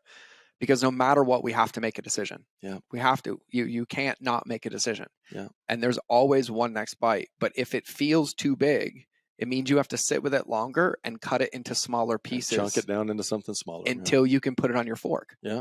And that's kind of how you have to do it. And the reason I said that analogy earlier about the groceries is because I think a lot of people look at I did this. I looked at them like, oh, I know I do this. But I just kind of saw the label in the grocery bag. I didn't really ever put them all out on my pantry. You could see the whole thing. And like when I started being willing to really put them all out on my pantry, like I did say that. And I did mean that, even though I want to deny it. I did mean that. That was like the moment, the more I expose it, the more integrous my relationship is with the integrity of the ingredients. 100%. Which means that no matter how I use them, I don't have to worry about a spoiled vegetable in the dish. Right. They're going to work. Yeah. Now, though, if I pretend that I can see them all in my grocery bags and I start using them in my meals, the challenge is I'm convinced that my kitchen's running effectively because I'm getting dishes out on time. Yeah. And then 35 minutes later, when they start coming back because something was undercooked or it was raw or it was bad, that's what happens to entrepreneurs. Yeah. That's what happened to me is I would get triggered and I would stop the by behaviors. Yep.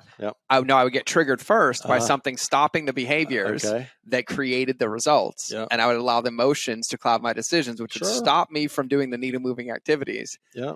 Then at some period or point in time, I would recover and think I made it okay without realizing the tailed damage. Yeah, the collateral damage or the wake of damage that was there. And then the new behaviors were never learned and rectified. I just band-aided them. And so then when they come to me to leave, I have nothing to keep them. Well, sure. That's how we repeat cycles, right? Because the learnings are not integrated. They're not learned. And it's like, oh, we keep reacting and dealing with it from reaction. And then we'll do that over and over until it's like Lindsay says, right? The universe keeps showing you the same thing over and over again until you solve it. Right? So discipline. It's the horse I ride. The horse I ride. So now for you, right? Like you've kind of gone through this massive awake. I mean, you look the best you've looked. Thank you, brother. Since I've known you. Thank you, brother. And you can feel it, right? And you're excited. You have a lot of things and you love helping people. We do. Right. And so like, what are you excited about? Because you have so many things. You help people with NLP. You have Mandorla. You have, God, we have shooting. You got horses. You got you and Jonah. You got everything. So like, what are you most excited about to be like, how you're going to currently express yourself to the world? Wow. So before I ever was, like, as soon as I became an NLP trainer and then it's this master trainer, so those are labels. Yep. And immediately they create a box. Yep. Okay. So I've hesitantly dropped it in. No, it's fine. Because it's like when people name me thing, I'm like, kind of. Yeah, no, but that's a part, right? It's not the whole thing. And so, for 13 years or 12 years before I became a trainer, what I really related to myself was as a spiritual teacher, because I mentored a spiritual path inside recovery for one-on-one with over 1,000 men. Yep. And then I got to speak to many people Yeah. inside that space, Yep. right? And I was always talking in the context of healing through spirit Yep. and through a relationship to one's own relationship to their God. Yep. And so that was how I knew myself as a teacher, as a person, and really what I was inspired by in life. And then I went into NLP, and all of a sudden I got in the world, started sharing that, and then I get in this box and this label, right? Yep. So, but that was a really, really important part of my process, It's a because chapter. I needed to understand the mind and the emotional body the way that I do, and be able to understand how to assist and facilitate healing Yeah. in those bodies. Because I think of myself and the whole self of a human being as a spiritual, mental, emotional, physical body, Yep. right? And we could even chunk that down into some more things, but we'll keep it at that level. And so it's like, how do we heal all of that? Yeah. How do we cause healing and a growth and evolution and all of that? And so that's what's coming together now. Yep.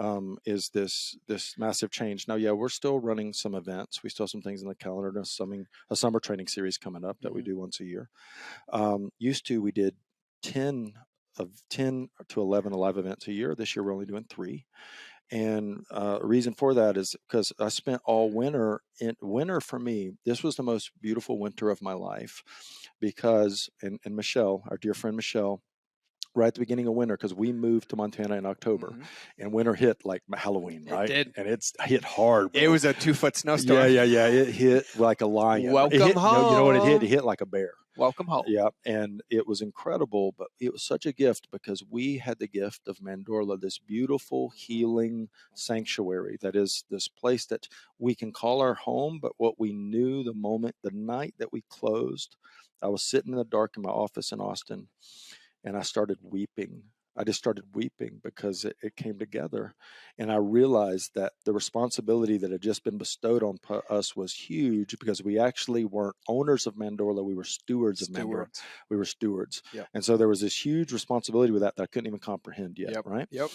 But I knew it in my heart. So what's happened as I haven't, but your audience doesn't know, over the past, my father, my father passed away on March the 6th, and that was unseen, and we knew that was going to happen. And like that was, there was no problem. And I'm not going to go deep into the story, but I'll share a little bit of it because it's so significant to what's happened to me and answering your question. My father was my whole life my hero. And when I was a little boy, if there was an idea of God, it was him. He was who I looked up to, who I idolized, who I modeled, who I desperately wanted love and nurturing from, and acceptance from, and approval from. And I tell you, sometimes I got it and many times I didn't. And there were so many wounds created by my father in my life.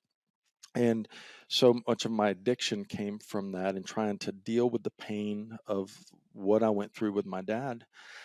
Fortunately, over the course of 20 years of sobriety and 20 years on the path, I got to make amends for all the wounds I caused my dad with 18 years of active addiction, and the wounds I caused my mother and my sister, and hopefully many, many other people in my life. And in that, my dad and I started to heal. Now, my dad was always this really very masculine energy also, but a lot of it unconscious, and he dealt with a lot through. That's kind of my filter on pain and fear and wounding and abuse, comes through my experience of the father.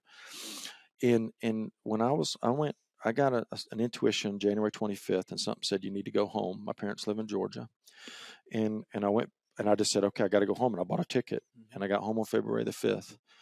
And my dad's mind was starting to go, and there were some problems, right? And that's kind of what I was there for. And I knew I was there to support him, but my mom was really scared. And so I ended up holding the space for her and helping her with some trust and healing and faith, and my sister. And I just kind of came in and helped. And what I've noticed over the past 5 years was this profound, my father and I met this level of respect. He respected and honored me as a man, and he started giving me love and nurturing in his own way as a 70-year-old man that he'd never been able to give in his life. And that started creating healing. Well, back in November, on Thanksgiving Eve, my dad, now I'd made all my amends to my You were at dad. my house on Thanksgiving, right? Yeah, I was. Yeah. And so Thanksgiving Eve, and I haven't told you this. So Thanksgiving Eve, the night before, I was at your house. My dad calls, and he didn't call often. He'd text once in a while, but I usually called him to Yeah. talk, right? But he called at like 7, 8 at night, which is like 9, 10 his Yeah. time, right? And I took the call because kind of like, oh, what's going on? My dad's calling, maybe something's wrong. And he goes, he said, son, I got to talk to you. And he said, and this was a huge gift. I didn't know it was coming, but he said, I just got done being reamed by your mother for the past 3 hours. My parents were married 53 plus years. And I said, okay. And he goes, and basically her just basically blasting me for 50 years of my mistakes, of the harm I've caused, of the wounds I caused you, of the Wow. wounds I caused her. And I have to apologize. And I went, and I just settled in and opened my heart and got completely present to my dad. And he just, in his way, now my dad was a brilliant mind, an incredible entrepreneur, a very good thinker business wise, and his ability to solve problems was profound. But he never developed any emotional intelligence. Yep. Right? He just didn't. Yep. He wouldn't do any kind of therapy. He wouldn't do any kind of healing. He wouldn't do any kind of work on himself ever. What year was he born?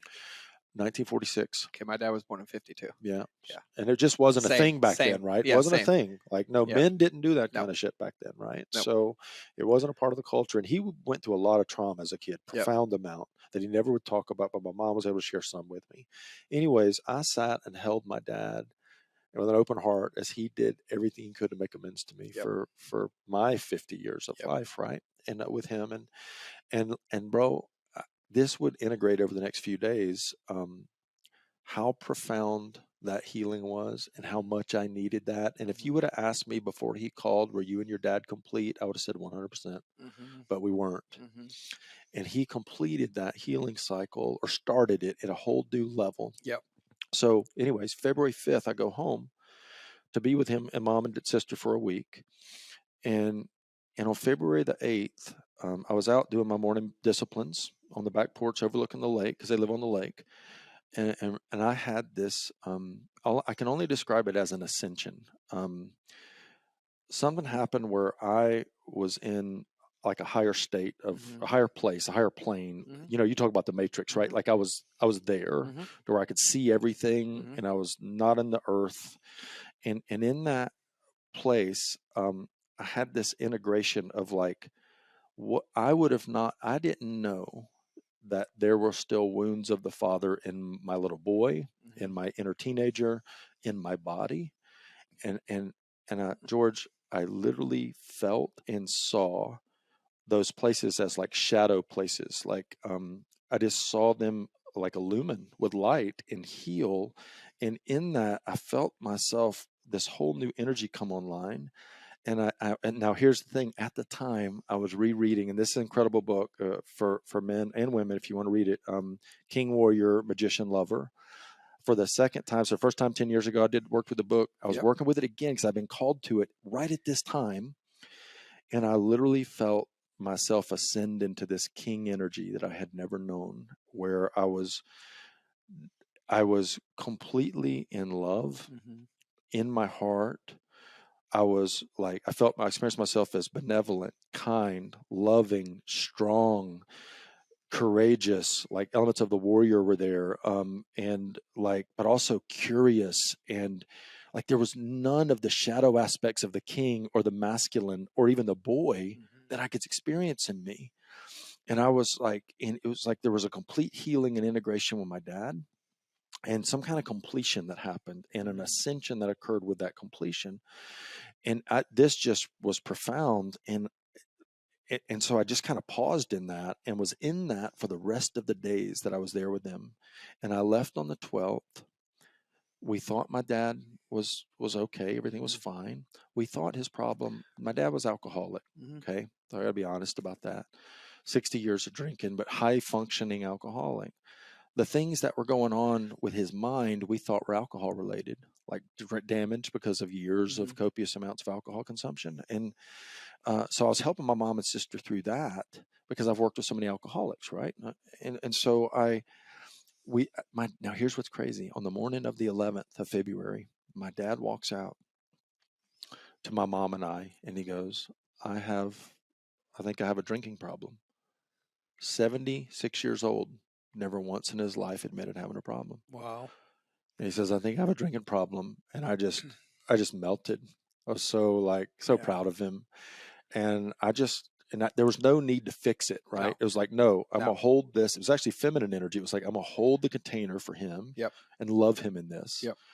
And I just said, I love you so much. He said, and here's what he said, I'm going to learn how to control and moderate my drinking. Now, my experience is real alcoholics can't do that. Yep.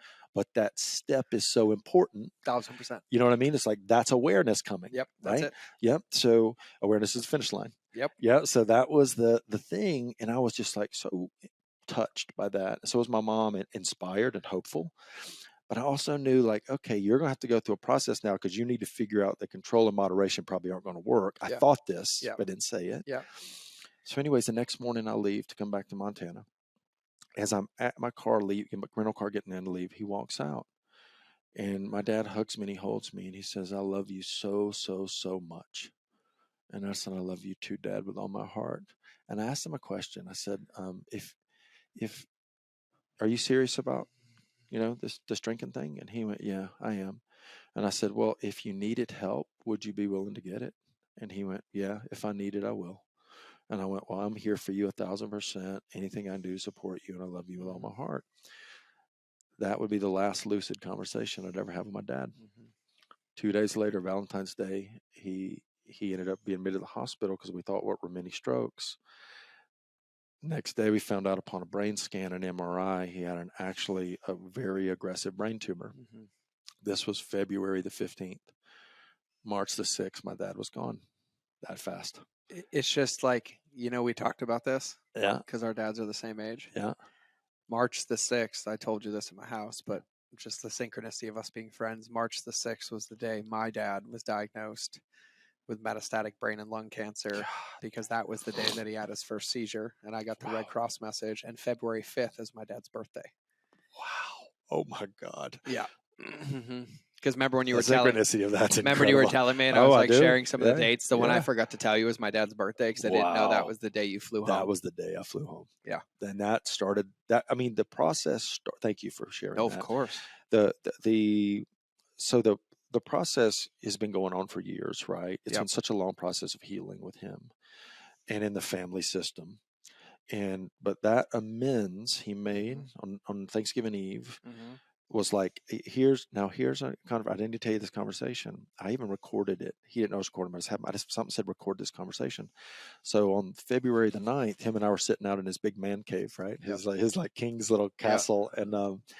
And he said to me, he said, son, I'm dying. He knew. Yeah. He knew. I know.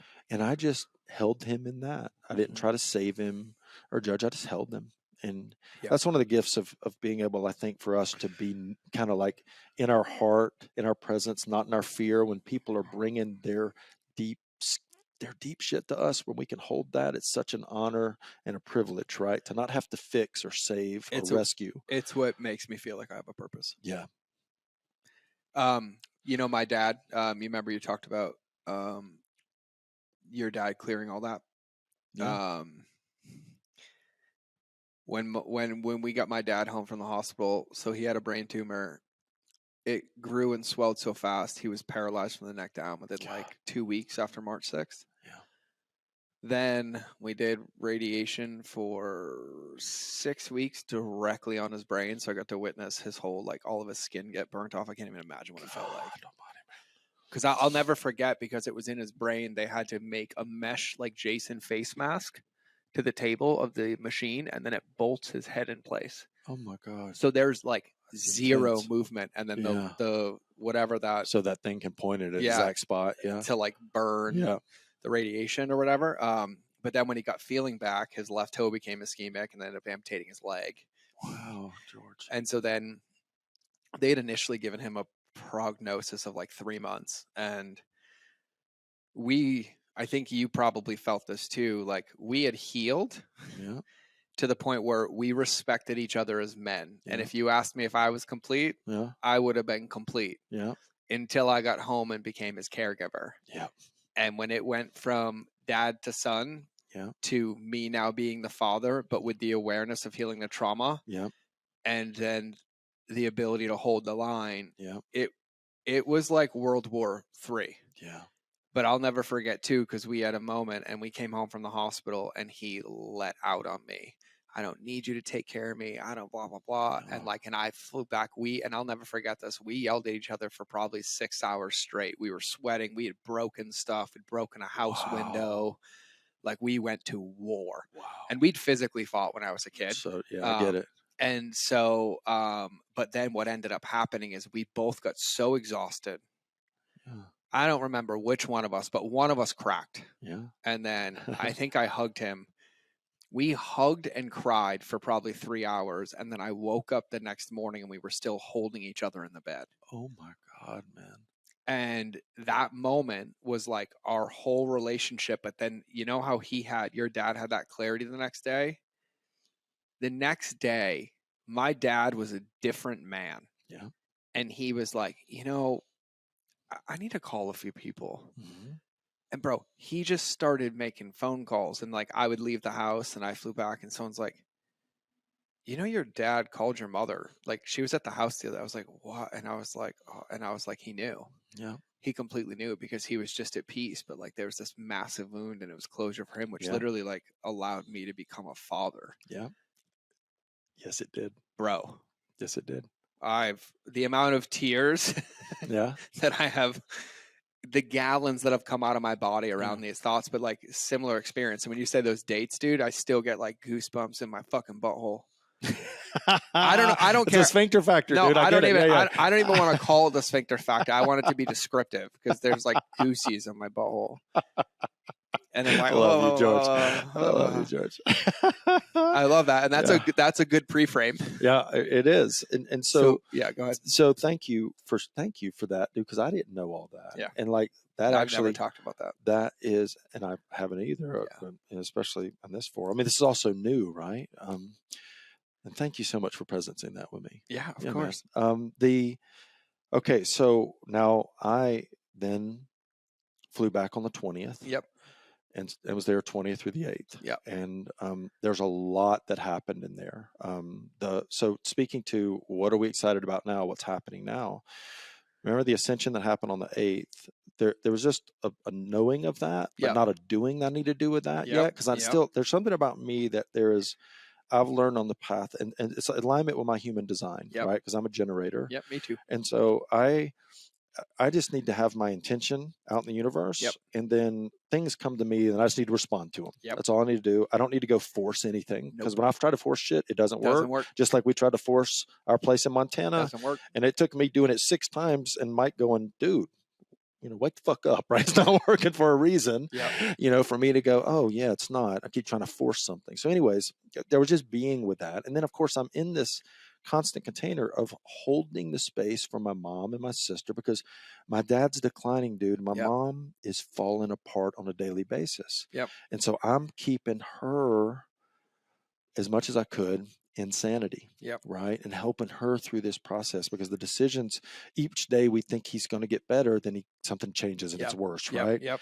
And then it's like they did brain surgery. Like they literally went into, huge craniotomy, did brain surgery. And all these hopes were given by the doctors about how much time we would have post. And they said the prognosis isn't good because they actually said it's a glioblastoma, which is the worst of the worst, right? In brain tumors. And they said it's going to come back, but they got 90% of it out.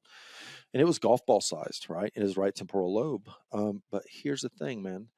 He never came back. His consciousness, his personality didn't come back. But what did show up in the last couple of weeks of his life, my dad never got to be a little boy. He had his first job when he was 6 years old because his dad forced him to work. And this is in Guntersville, Alabama. And then he was getting his ass kicked. He was getting beat by his dad. He was getting beat up by kids in the neighborhood, by his cousins who were bigger and picking on him. And so his whole life was a fight. And he literally worked from the time he was 6 years old. So he never got to be a kid. And guess what? The last 2 weeks of his life, man, most of my dad was the energy of a little boy. And he was so precious and cute. And so I realized, like, oh my God, my dad's getting to be a boy. But I also realized where we were going. And so I got to be there through that whole process with him and my mom. Mhm. We brought him home on March the 3rd to in-home hospice because all the hopes and dreams that were given by the doctors had failed. Yep.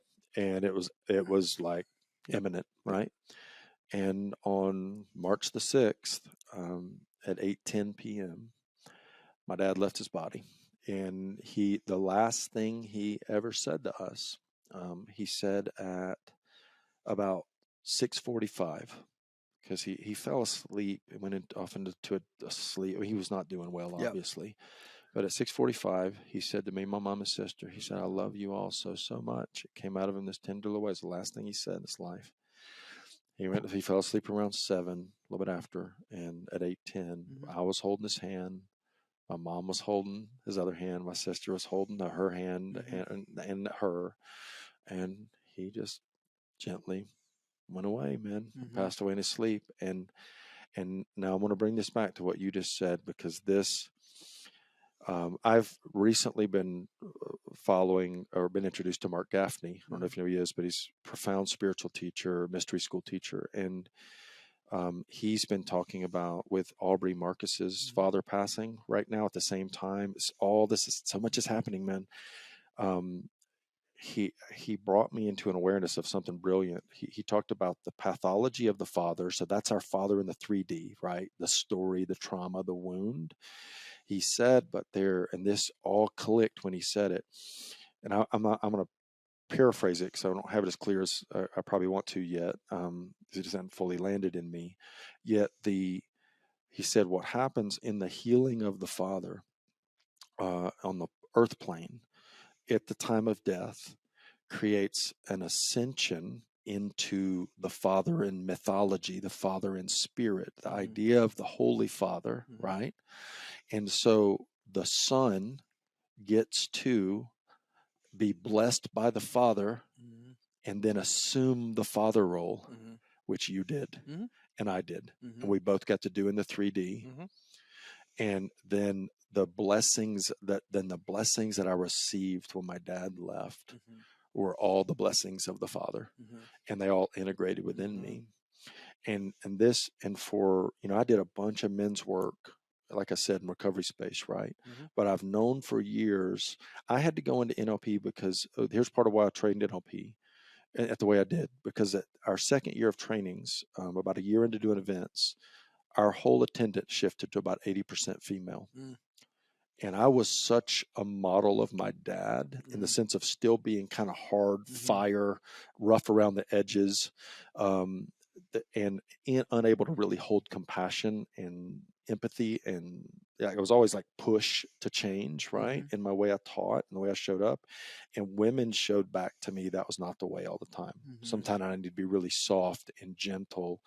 And I had to learn that real fucking messily, bro. Yep, me too. And so I learned that through being a teacher with NLP, because they showed me so much what I didn't know. They showed me so much of my shadow, and have caused me to heal, painfully heal in that. And so it was like full circle back around to the dad. Once that has happened over the past 8 years of working with women, I now had to go back to complete the wounds of the father and ascend into this new relationship to my own masculinity, my divine masculinity, the divine masculinity. And so when you ask what I'm excited about, well, I've known for years that I was going to be working with men in a new way. But again, I'm a generator, and I don't know until I know. And so I've just known in my heart it would happen, but I've had no idea what it looked like because it hadn't felt right yet. Yep. And it all came together then. And so there's a book now that I'm writing. But I have a personal responsibility to being an agent, one of the agents on the earth right now, one of the kings, one of this king energy, because it's expressing other people. Steph's got it. You've got it. It expresses uniquely through the personality, right? Through the self. It does. Yeah. So it's not like everybody's not the same. No. But the energy is present.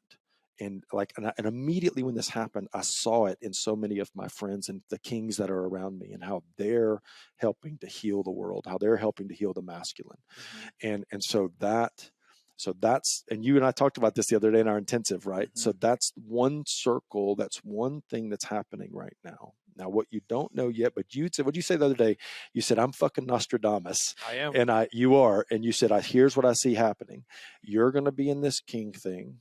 Joni's in her warrior goddess queen, because Joni has truly become my fucking queen, bro. Yep. Like, and I can't explain in words I how love much it. I love and adore her, and how fucking beautiful she is in every way. And how I see her now like I never could see her, because of my shadow, right? Because of my old shit, my old ideas, my old conditioning, Mhm. the old wounds of my father. Mhm. And so she's coming into her own in her way, and her Mhm. gifts are coming online, expressing so beautifully. But what happened over the past 7 days, and this just happened, was because we haven't known what retreats we would do at Mandorla. We knew we weren't doing NLP trainings at Mandorla. No. Yeah, we knew we weren't, right? We knew we weren't, but Sorry, I'm being a smart I ass know because you. he's my friend. Yeah, and I love it. Bring it on. But we didn't know what's coming. So it's just like, again, intentionality and waiting, Yep. right? Until it shows, and keep doing the steps, right? Uh-huh. Yeah, keep taking the next action. Uh-huh. And like you have taught us so well. And what downloaded the other morning, my mornings are my time, man. They're my Uh-huh. sacred time, right? And I think we should all have sacred time for ourselves, right? Yes. All of us should have our own sacred time in our lives, right? Like, find time for you, to love you, to be with you, to be with you, please. Yeah.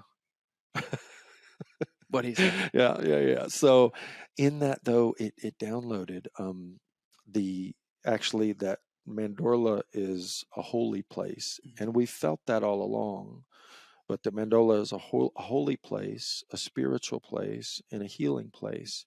And so that's what Mandorla is becoming. And we're actually, God, I don't know if I should say this. I'm going to say it. I'm just going to put it out and be courageous, because it's so new. We know we're supposed to form as a church. Mm-hmm. And then what came online was creating Mandorla Mystery School, Mm-hmm. which comes from I've been in Eastern teachings for many years with an Eastern teacher. And what came online was something I started studying Taoism back in like 2006. So there was a connection to there's a teaching in Taoism that says, there's basically, we all have our paths in life, right? And so it's like we're all riding these different donkeys. Like maybe one's on a Buddhist donkey, one's on a high performance donkey. I'm riding a unicorn, my You're friend. on a unicorn, Yes. right? And Yes. then one's on a like Hindu donkey, but there's all these donkeys, and then we're riding up the same mountain, Yep. right? And we're riding up the same mountain, and from that we sometimes look and judge, oh, my donkey's better than yours, or your donkey's the wrong donkey, right? And it's like, hold on, but we're all going to the same summit. Uh-huh. We're all going to the same summit. Uh-huh. So it's like it hit, and this teaching has been a part of my thinking for years, and my pursuit and my open-mindedness to explore all kinds of paths, right? And so what came to me in this was like, oh, that's our responsibility now. That's what Mandorla is it's a place to bring the wisdom teachings of the East and the West together. It's a place to bring the wisdom teachings of the spirit, of the mind, of the emotions, and the body into one place for the purpose of connecting humans and ascending humans up in their own way, so that they can have their own enlightenment in life, their own ascension, so that then that can come back down and they can express it uniquely through their personalities, through their self. So to say I'm excited, it feels like an understatement, because it's like, it is the mission. It is everything that life is about now for the rest of life. And I know that in my whole heart. So I'm glad the snow globe settled. It is settling. Yeah. It's settling. Just for context, a week ago, was it a week ago? It was a little over a week ago. Yeah, about a week ago, Scott and Joni were in my office for me cramming a 3-day intensive into one day. Yeah, it was intense too. I put their snow globes in a paint shaker and left it on for 9 hours. I told them it might take a few months for it to all settle, but it sounds like it's settling well. It really is. I'm gonna have to start writing my predictions in envelopes and putting over-unders on them with you and handing them to you, because I haven't been wrong yet. You haven't, dude. And that's not my ego. It's kind of funny. I was even gloating earlier when you were sharing with me about Joni, and I was like, and I remember the conversation in your living room, and I was like, I can tell you step by step exactly what this is going to look like. Yeah. This is hilarious. And then I was like, God, this is awesome. Yeah. So good. You're a profound visionary, brother. Oh no, I just feel like I've made every mistake, which makes me a profound visionary. Hey, the path is the path, right? How you got there is how you got there. I'm glad you're here. Oh yeah, the universe gave me bumpers and it taught me every lesson on the way. So I guess you can, because I share it, you could call that vision. Yeah, Yeah. sure. Mhm. Or seeing. Yeah. Yeah, we call it seeing, right? Yeah. It's just there's a guy I was reading about the other day who woke up from a brain injury and he had studied like Chinese in high school, but woke up fluent in it.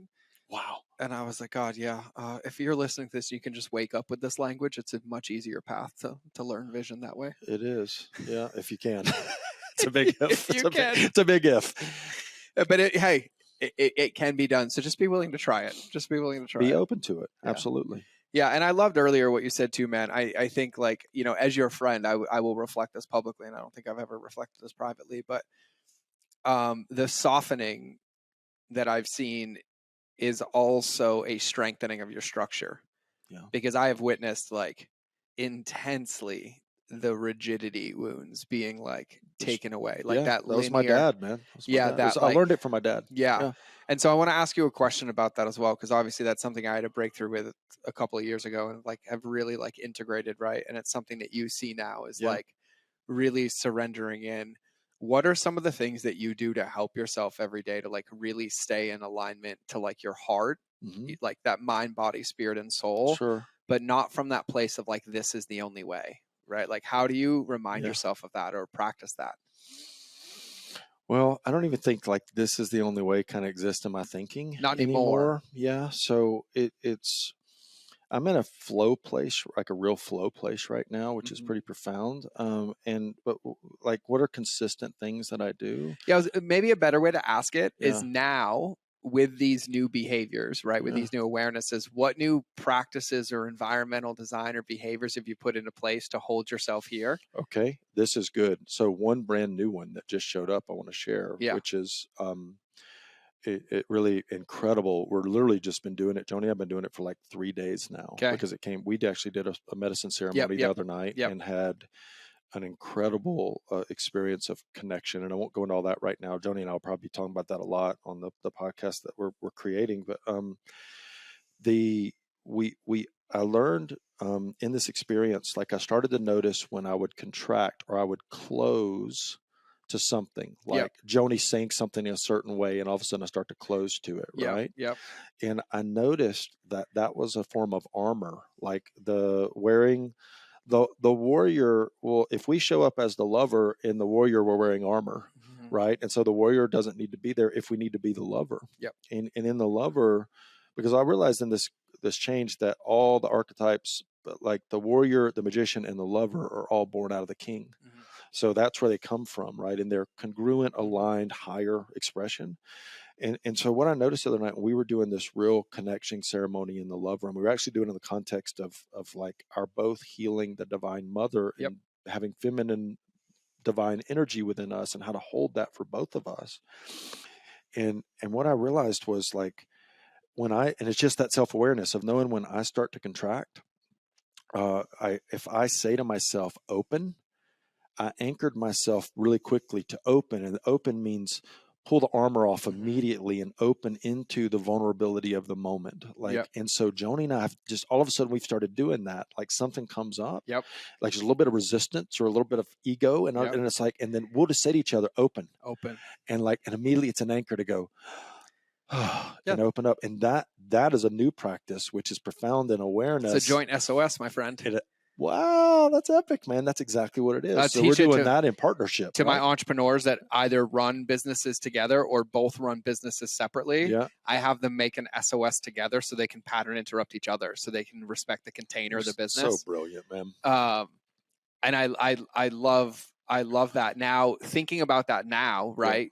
You don't think the same that you did, let's say 6 months or a year ago, but we know that behavior because we coach that behavior. Sure. Now, if you were to meet yourself 12 months ago, like what's a new behavior that you would give him to allow him to find this awareness? Because the only reason that the open works is because now there's an awareness that the armor was there on the heart. Sure. And so thinking back, like are there any practices you would give yourself now if you were coaching that would help you find that awareness?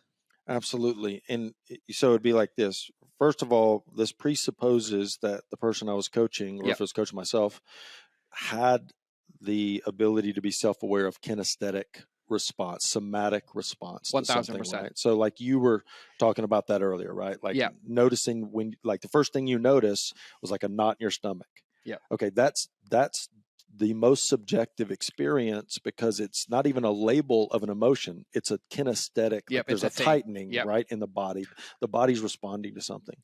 So and the body has so much wisdom. It does. Yeah. And so now we live in an age where so many people are very in their conscious mind, and they don't have a real connection to their body. So this presupposes you got to have a connection to your body. If I was coaching this, So right? that's step one. Yep. So if you're listening to this, right? So like a reason I'm doing this is because there's levels to this, right? Nice. And so Yep. the how listening to this is like, if that's new to you, then step one would be having an awareness practice to bring awareness to emotions in your body. Yep. Right. And even like this, maybe if I was teaching somebody new that, I would actually teach them to do a body scan process. Yes. To where you sit in sit in a chair, sit half lotus on the floor, or lay down flat in like the Shavasana pose from yoga, right? Lay down and then just scan from the tip of your toes. Yep. Every bit, your toe, your foot, like bring awareness focused into that part of your body, and feel what you feel in it, right? And notice, is there any tension? And then you can even say to yourself, relax. Yep. And you can relax the foot, right? Yep. Then go into the ankle, Yep. go into the calf, go into the knee, and start noticing, because there's tension all in the body, man. And it gets built, right? It does. Yeah, so that would be the first thing I do. I want to edify that though, real quick. Okay. I want everybody listening to this right now to understand something. There's a lot of millionaires listening to this podcast right now that have been stuck with hows for the last year. That one thing alone is the only how you need. I want you to hear me. That awareness to acknowledging the emotions might lead to clarity. It might just be I'm sad. It might be I'm angry. It might be I'm upset about this. It does not matter. This is the only first step. That's it. Is that body check. Yep. And what's so funny is I had my EMDR therapist when we were making anchors for me. Yeah. Right. Yeah. I was missing the body connection because I had numbed as a defensive mechanism to the PTSD, the trauma, all that stuff. Right. And then I was like, well, numb. I can't feel because I'm numb. And he's like, numb is a feeling. And I'm like, fuck you. That was the first time as Matt Damon in Good Will Hunting in my life I felt defeated, and I didn't have a comeback. That was the one that broke me. Because that was the hill I was dying on. Is that I was an alien. Yeah. I couldn't feel. It was all out of me. Like it was ruined out of me. It was gone. Broken. Yeah. Yeah. And now I'm a little pansy because I have nothing to compare myself to most of the incredible humans I've met. So besides the point beautiful man. Of that one, which even made me lose my train of thought, which is hilarious. But bringing people back to that, I think the awareness of that body scan is the first step. The body scan. So what he used to make me do is I would really, really struggle with. He's like, look at your hand. Mm-hmm. And he's like, talk to me about your hand. And I'd be like, oh, it's there. And he's like, no, like explain to me. I look deeper. And I'm like, oh, there's lines. He's like, what about them? And I was like, and then one day it hit me and I was like, I've never even looked at my own fucking hand. Mm-hmm. Like I've never even connected looked with it. Like at my hand, like looking at it and like, okay, like I get that I can move my fingers, but like every scar, every line, like the pattern, the texture, the skin. Wow. And he would have me start doing this when I was getting really triggered. And this was before we even worked on undoing any of the trauma. But every time it would be like, boom, I'd like literally like get into a panic attack, like the worst of my triggers in PTSD. And I would just even open and you were just cracking the lid and it was all trying to spring out. Right? And then I would like look at my hand and all of a sudden I would feel better. And I'm like, what the fuck? What? And like when I say like it's so simple, but I just pretended it had to be hard for so long. Because and you've heard me say this so many times, and this is where this came from. I say that your level of healing doesn't have to match your level of trauma. Wow. And the reason I say that is for years, like it was so easy for me to know now, like now I just do a body scan instantly. Yep. And it's almost instantaneously better. But for years, like that was at my disposal, but I was convinced that there was another path or another way. Yeah. And I would always overcomplicate it. Sure. And now I'm like, oh, do the body scan. So do the body scan. Yeah. I mean, it was like, but look at what you just described. What you are now is you're unconsciously competent, right? Yes. You'd moved to that. And then, Eisenhower Matrix. But at first, right, you didn't even know that was a thing. So you were unconsciously incompetent. Exactly. Right. Yes. Don't even know it's a thing. Nope. Don't know that I don't know. And so that's the thing in starting, no matter where you are, like even if you're, as of now, here's the thing. Now everyone, because we've shared this idea, who Is aware. that was aware, is now what? Consciously incompetent, right? They know, okay, now I got a thing. I know I don't know how to do it yet, but also like you can literally do the first thing today, which moves you into conscious competence to where you start practicing. Yep, exactly. Right? And then you do that enough and then you become unconsciously competent and then it just becomes a thing. And then the funny part is like, what's funny is we've probably referenced 8 models today that all say the same thing. And For yet sure. we all go look for more to consume. We do. And I'm like, oh God, why did I make this so hard? Yeah. Oh, because I wouldn't have had this awareness if I didn't make it hard. That's the paradox of the game. It is. And it's back to that thinking place where it's still, I still need more information to understand. Right. And so when you can just say, oh, fuck, simplify it, right? Yeah. Take this one thing and do this one thing. That one thing leads to expansion. It leads to the next thing. One of my new things for myself, because I do these things to myself all the time. Mm-hmm. My new thing is when I ask why, my immediate answer to myself is your why is preventing the why. There you go. And like, that's for me, because like I spend a lot of time in reflection, just thinking, but I'll totally over when I find myself and like, oh, well, why did that? And I'm like, oh, no, because it's preventing my action, right? There you go.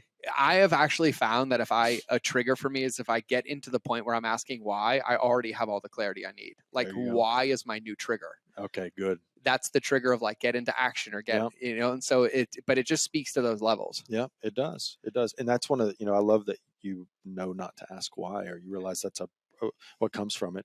We say it in like literally from the outset, like day 2 in just our foundational training, right?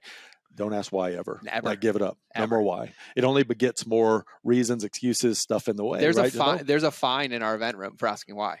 Really? What's the fine? This is a thing. Like, the people have PTSD around why. Like, somebody on the first day put their hand up. They're like, don't tell me you're about to ask why. They're like, why? They're like, you're going to learn. I love it. And of course I'll answer why, but it's changing the paradigm of like, well, and like, my whole thing is that our job is to teach you the science, the applications, the art. Yeah. You're asking me how to do the art. You are. Yeah. And you're the only one who can paint the picture. That's right. But that's the unique self. If you have the rules of the game, here's the 7 laws. Yeah. Then how you paint those laws is your expression. Beautiful. But I think a lot of people ask why about the art instead of asking why about the science. Wow. Right. And I will always answer the why about the science. Well, why does this work in customer journey? Why does this matter here? Beautiful. Why does this? Beautiful. Why should I do this? I don't have that answer. No, that's in you. No, that's in you. I'm like, go get a Sharpie, write on your mirror, coach, and go ask until you find it, because I can't answer that one for you. And I think, that was a big breakthrough too. So body scan being numero uno. So the thing about that is that what that does is it starts to point us into a relationship with self. Right? 1000%. That's the thing. I mean, what is personal development? I mean, we could define that on a lot of levels in a lot of ways, especially in today's world. But like for me, it's what am I developing? Yeah. What is being developed, right? It's the self. Yep. It's me. Yep. Ultimately, for what purpose? To become a sovereign, autonomous being. Lighthouse. There you go. Right? Because then we're not codependent. Nope. We're not even independent. Nope. We're present as autonomous beings, and we work interdependently in context, right? Yep. And that is the path. So that's why we do it, right? So that first step where we are is getting to connect with self, right? Yep. Then a next step could be, okay, releasing the tension through relaxation, but then that will cultivate awareness, right? Such that we start noticing triggers, because we got to notice triggers at some point. The shit that when you walk in, like say you are my partner in business and you walk in your fear because you're having a bad day or we lost a deal, right? And then I get scared and go into it, and all of a sudden we're in this fucking fear cycle together, right? Then having the awareness go, oh shit, what's that feeling in my gut that just went like a vice? Oh, that's fear, or oh, that's terror. Right? Oh my God, I don't think we're going to be okay. I don't think we're having enough. And we have to go in and go, what is this? That's the next step. What is this?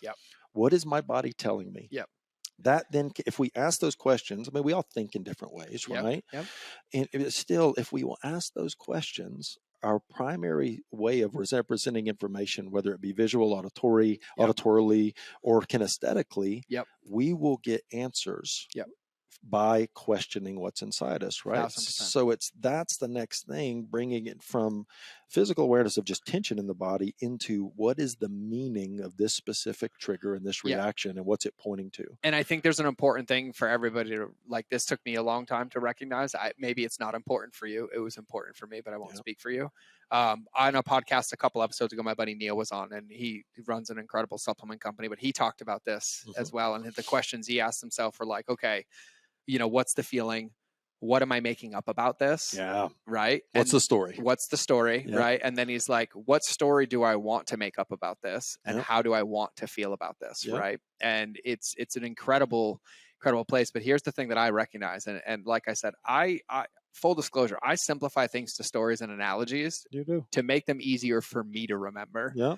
Because they hold me accountable. But the one that always landed for me is the Google Maps analogy. Right. And it's like, I want to heal and I want to grow. That's why I'm choosing to live, right? And so that means that the muscle of myself, and I say this, that everybody spends time building relationships except for the one person they're guaranteed to spend the rest of their life with, which is themselves, right? And so like my relationship with myself is a muscle, right? Yeah. So if I understand any level of science, if I'm not growing my muscle is dying. So if I say I want to live, I can't be stagnant. I have to choose growth. And so I have to choose that relationship with myself over and over and over again. But the thing about it is it's not hard. It's like simple. Like you talk about this path of like ascension. That game comes from recognizing that you're already walking the path. That's right. Like this step is a chapter. And honoring where you are on the path, right? And so the analogy is it's like, hey, if Scott and I are like, hey, let's go to Boston. If I open Google Maps right now and put in the destination of 27 King Street, Norfolk, Massachusetts, we no longer own the house. That's where I grew up. Okay. And I hit go, it will not go anywhere until I put in the current destination. That's right. And so irregardless, if the feeling comes up and you avoid it, it's going to cause more pain until it forces you to acknowledge the current state, which would be required to fix it. Agreed. So when you can start to name it and ask these questions, you're bringing the current state up to the front, which is actually collapsing how quickly you're going to solve it, heal it, and integrate it, and how much collateral damage you're going to remove. Exactly. And so when I say awareness, it's like, what is like at any moment before any decision, where is the starting location in your map? Wow. Mentally, Beautiful. physically, emotionally, and in your body. Yep. Right. And it's like, hey, I know if I have like a proposal sitting on my desk and like my head feels good about it, but my stomach's churning, like I should not respond to that proposal. Okay. I need to go figure out what's out of alignment. Like, Agreed. Why am I about to sign the biggest deal of my life and my stomach is churning? There's probably a reason I should look into this. Heck yeah. You know what I mean? Because there's a wisdom there, right? Something's telling me something, right? And even if it's not, it's like, hey, did you check this? Maybe you should just look into this, right? Yeah. 100%. Yeah. You know, that's, and it's, we talk about this obviously, like if one of the intentions behind NLP, especially we teach what we call conscious NLP, meaning our intention in teaching this work is solely for evolution of consciousness, right? But from a field perspective, it's about integrating the conscious and unconscious mind. It's making us completely aware of what's unconscious within us, right? So it's like that feeling, that contraction is showing us something that's out of conscious awareness. And if we can be conscious of it, then that's closing the gap between here and the destination, right? It's like, okay, that's there. What is it? And then as we get clarity on what it is, then we can know what the doing is with that, right? It may just be that it dissipates in the knowing, or it may be like all of a sudden there's some cathartic freaking crying and screaming and wailing and gnashing of teeth, but it's like, oh shit, I need to do something deeper with this. This is a deep wound. This is something real. Maybe I need to go get some help. Maybe I need to get some assistance, because if we have some awareness around this showing up, we can realize how much collateral damage that can have in our life, or maybe we even get the gift of seeing how much it's already created in the past. 1000%. Right. And then that can motivate us to change. 1000%. Yeah. And I think, because we got to start landing this plane. But I think like a really good undertone that I'm hearing a ton is like this awareness. Agreed. Right. Like it's this, for me, what it feels like my current season is this like kind of obsession with being the engineer of my own F1 race car. Wow. Right. Like I watched that at the last event, or two events ago, I played an interview. I think I told you about this, where Mike Tyson interviewed Sadhguru. Yes. And it's like one of the most pattern interrupted interviews you could ever watch when those two worlds collide. I mean, it got to be incredible. It is. Yeah. I'll send it to you. Please do. But it's so simple how the simplest things work. But Sadhguru explains this concept of relationship with self. He's like, what's so funny about a human is he's like, we get issued this vehicle, and then we get on basically the Autobahn and floor it, and then get upset about why we crash. But then instead of understanding how to drive it better, we just get back in the car and floor it. And he's like, not once have you ever taken the time to understand that you got issued a vehicle, you got issued a vessel, that you exist, but you don't ever take the time to look at the owner's manual. Wow. There's a reason it's telling you things. There's a reason you're not sleeping. There's a reason your stomach is churning. There's a reason you have pain in your hand. And you might not be able to solve it, but it is your vehicle. Yeah. And the function and the operation of that vehicle is your responsibility. And the more integrous it is, just like you understand in any logical level of anything, the more integrous at the foundation you are, the more it waterfalls and trickles down everywhere. It does. And I'm going to tell you this, and I'm going to say this on every fucking podcast for the rest of my life, and hopefully it's another 100 years. It will be. If you're going to look at the people that are successful, if you're going to look at what they do and where they spend their time, look at what they're doing in that time. And the more I'm in this game, the more I'm just smacked in the face with the reality that everybody that I admire has the most loving, deeply admirable, respecting relationship with themselves. There you go. And the more they obsess about it, Yeah. the more everything else in their life works. You know, there's a question that came to me years ago, man, that's been a contemplative question many times, and a question that I've even done when just in the moment of things being triggered or me feeling like I didn't love myself or I shamed myself or I beat myself up. This question is anchored in my psyche. Can I love myself the way I am and the way I'm not? Yes. And like that question as embodied, man, when we can love ourselves the way we're not, right? Like a full acceptance of our warts, our shadow, our unconscious shit, right? And love that. Goosebumps in your butthole. Goosebumps in your butthole. That's what we're calling this show. Hey, team, show title, if you're listening to this, we don't edit this on the podcast. We can just call this show Goosebumps in Your Butthole. I love it. There's a marketing lesson in there for you somewhere. I'll tell you in the future when I figure it out. Thank you, brother. Yeah, no, and I think that's huge, man, because really, like, I think I've just gotten to a point where I don't want to live in a world that I'm in charge of creating that allows me to believe my mediocrity. Right. And so when I surround myself with this stuff constantly, I'm like, the most simplistic form, and even what you're saying is like, can I love myself for who I was and also who I'm choosing to be? Yeah. But both of those share one thing in common: to do both, they still require action. They do. And it's like this, like for me, I just keep trying to collapse these back doors where I've had to like stagnate or hide. And, you know, like I've just been obsessed about it because I feel like I just made it so hard. And like, I understand, and I've coached the term unattachment for so many years. Sure. And, you know, when I was going through this current situation, which you guys are all aware of it, it's just some things that have collapsed together and some clarity you'll hear about in a year or so. But really, I taught it and I never understood it. And I was going through this and I was kind of role playing every conceivable scenario. And I mean, the worst of the worst of the worst. And I just kept hitting with anxiety for like one reason. And it was all around attachment. Of course. And so then I assigned myself an assignment that I'm gonna very own this right now, that I've probably assigned to like 100 people, and I've refused to do myself. Oh, this is good. And I've never needed to do it myself because I've always been able to get out of it. But I went and I forced myself to reflect, and I thought of every hard moment I could remember from my earliest memory. And then after I labeled the moments, I was like, I wrote down how I felt, like how I described it, like, oh my God, my world was over. I was going to lose my wife. I was going to lose my kids. And then I went and wrote down what happened, really. And every one of those moments that I was completely petrified of shared one thing in common. I was afraid of losing everything. Yeah. And then when looking, I was so afraid of it, I basically had to lose everything to win. Wow. And I lost it all, and I regained it and rebuilt it all faster every single time. Wow. And then I was like, are you really going to look here and believe this shit, that your only fear is that you're going to lose everything when you claim to want nothing? And then I got to really sit with myself on like what I wanted. And I was like, I have everything I need. There you go. Like everything. And I was like, I don't care. And I was like, somebody interviewed me the other day. I'm like, listen, if somebody called me and asked me for a number and it meant selling my business to save their life, I'd wire them tomorrow. Like I really don't care. Oh, no, you don't. I really don't.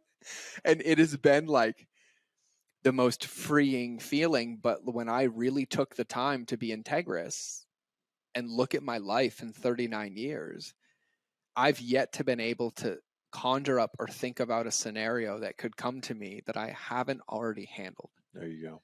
I just was refusing to look at the evidence that fed the right wolf. Yeah.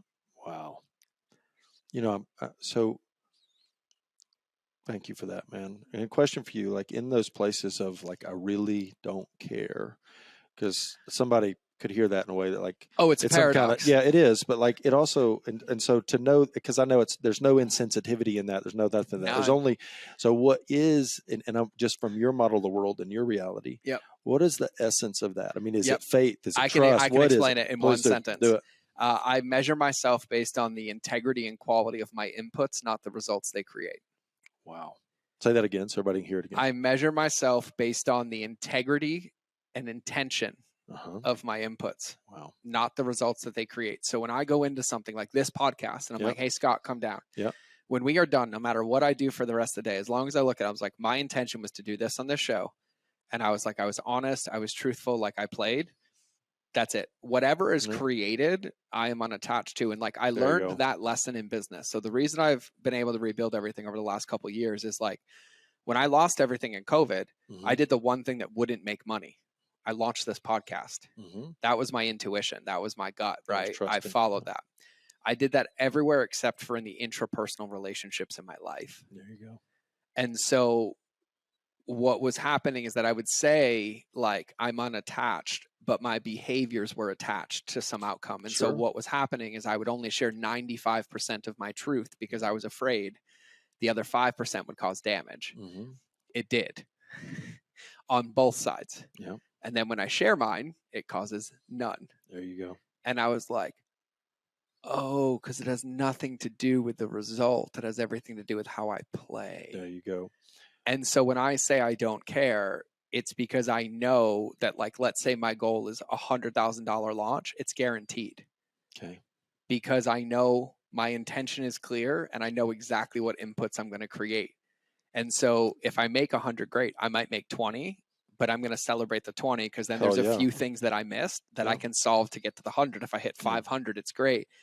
But like I use the analogy of like, you can go look at any sport in the world and you look at a champion the moment they won their first championship and you can predict the future of their career based on their behavior after that fight. 100%. And if you look at the ones that went and celebrated and said, I've already made it, they all lost. And if you looked at the ones that said, I have a lot more to learn, they always won. Humility in that. Yeah. Right. And so I think for me, I recognize that no result in this world that I create is permanent. Of course. And so nothing's permanent. So nothing's permanent, right? And so when I say like, I don't care, meaning that like, if I was to lose a company tomorrow, that doesn't change anything except I have a lot more time in my calendar to make a new one. There you go. Right. Beautiful reframe. And so like when I really, really think about that, if I'm going to claim to say that this is a game and I have what I want in my life and I have everything, then I have to be willing to play by the rules of the game that I love. Okay. And I can't predict business. I cannot predict marketing. I cannot predict social media. No. And to think that I could, and then to hinge my results and my self-worth on that prediction is just a guaranteed path to failure. Yeah. And so, yeah, do I want to set a goal of like, oh, I want to deadlift 450 pounds? Of course I do. But if in a year, if I deadlift 405, am I really going to fucking complain? Oh, you're going to celebrate. Of course I am. Yep. But then here's the funny part. I'm really not. I'm going to get back to work. Sure. And you were never attached to the 450. I was never attached to the 450. So can I bring this? So let me say one more thing that I would do. Yeah. Right. No matter where you are. Because this is something that I learned years ago. And something I say, it's one of my things, right? Setting our intention each day is the most important thing we can do. And I'm so glad I asked you that question, because you share that integrity and intention are what matters, not results.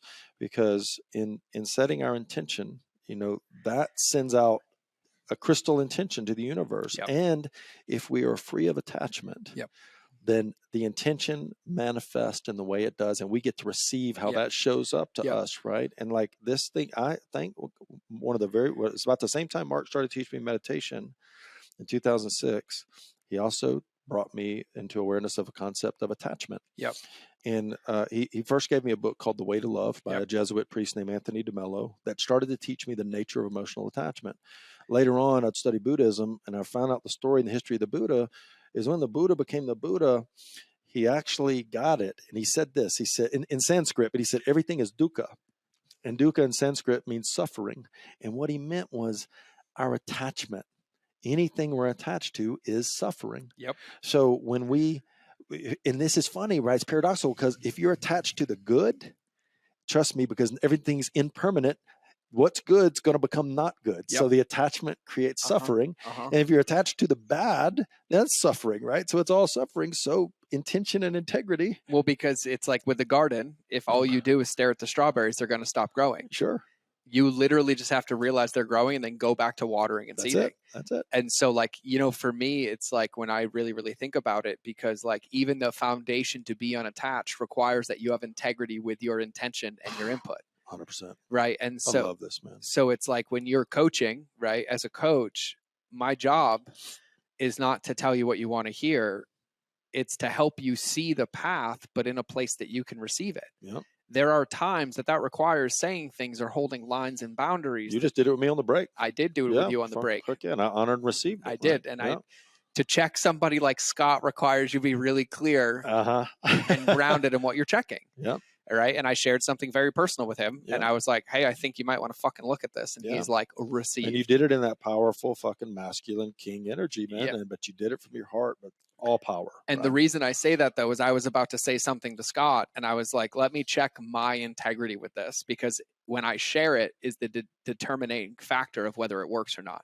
Yeah. Because what I shared with you could only be shared in the way that I shared it because I've already fixed it. There you go. If I haven't, I would have been like, hey, man, there's something I'm working on, and I'm noticing it in you too. Yep. And so this unattachment, people ask me how all the time. Mm-hmm.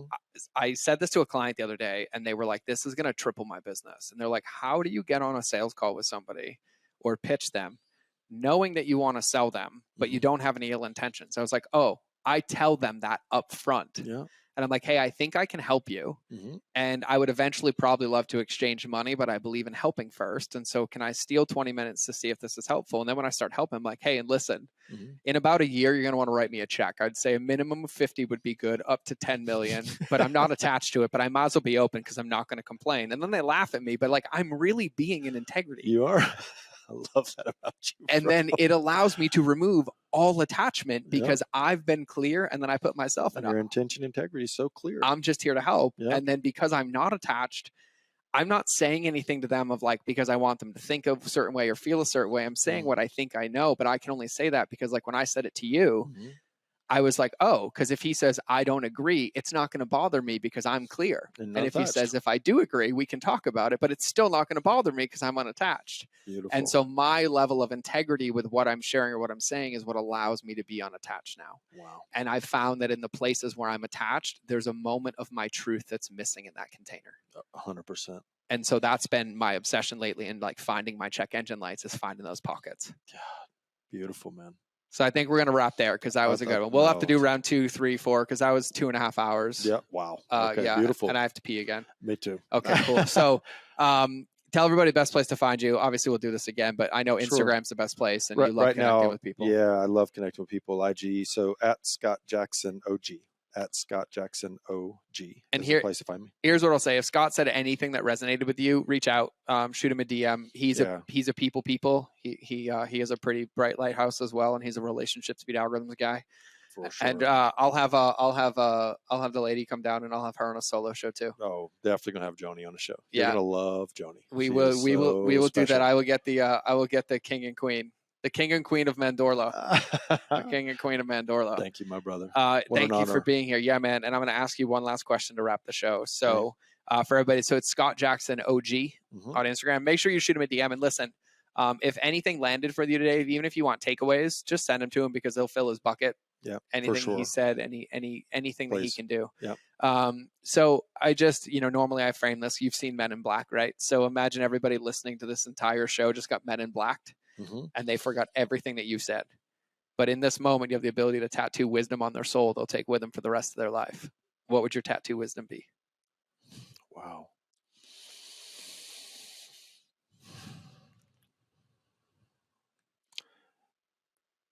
Pursue the path of loving yourself the way you are and the way you are not.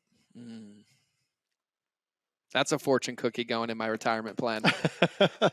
I'm opening that fortune cookie business, man. I love it. And I'm going to make a book recommendation on that one. If anything landed in you today and love, like in self-love, I'm going to recommend Camille's book, Ravikant, highly. Love Yourself Like Your Life Depends on It. It's an incredible read with an incredible story. Wow. So make sure you shoot Scott a DM. If you have any questions for me, shoot me a DM. If you want Scott back on the show, shoot me a DM. Of course, it will happen. If you have any questions for the next show, shoot me a DM. Basically, I'm begging you to slide into my fucking DMs. So will you please fill my bucket, because my ego is feeling a little underinflated and I miss you. So that's me begging and being really honest. I miss you. Slide into my DMs so I can fill my little insecure bucket with love. Okay, cool. Thank you all for letting me be here and connecting with you. And brother, thank you. Of course, I man. love you, man. I love you, brother. It's an honor. It's a gift. Hanging out in my office and just doing podcasts. Absolutely. Yeah, I'm just trying to avoid this UTI. So I'm going to wrap the show now. So bye. My pink boots have to run to the bathroom. I love and appreciate all of you. Remember that relationships will always beat algorithms. And just as a untimely reminder for me to be a broken record, especially the one with yourself. We might have talked about that a little bit today. A little bit. And as always, here's a reminder. Don't let anything in today's episode be shelf-help. You heard something, you felt something, you got clarity on something. Don't worry about the rest. Just go take action on that one and come earn the right to get back into this one. And so if you need anything, you know how to get a hold of us. But it's time for us to end the show. So let's cue that pretty outro, and I'll see you guys, or you'll hear me in your earballs in the next episode.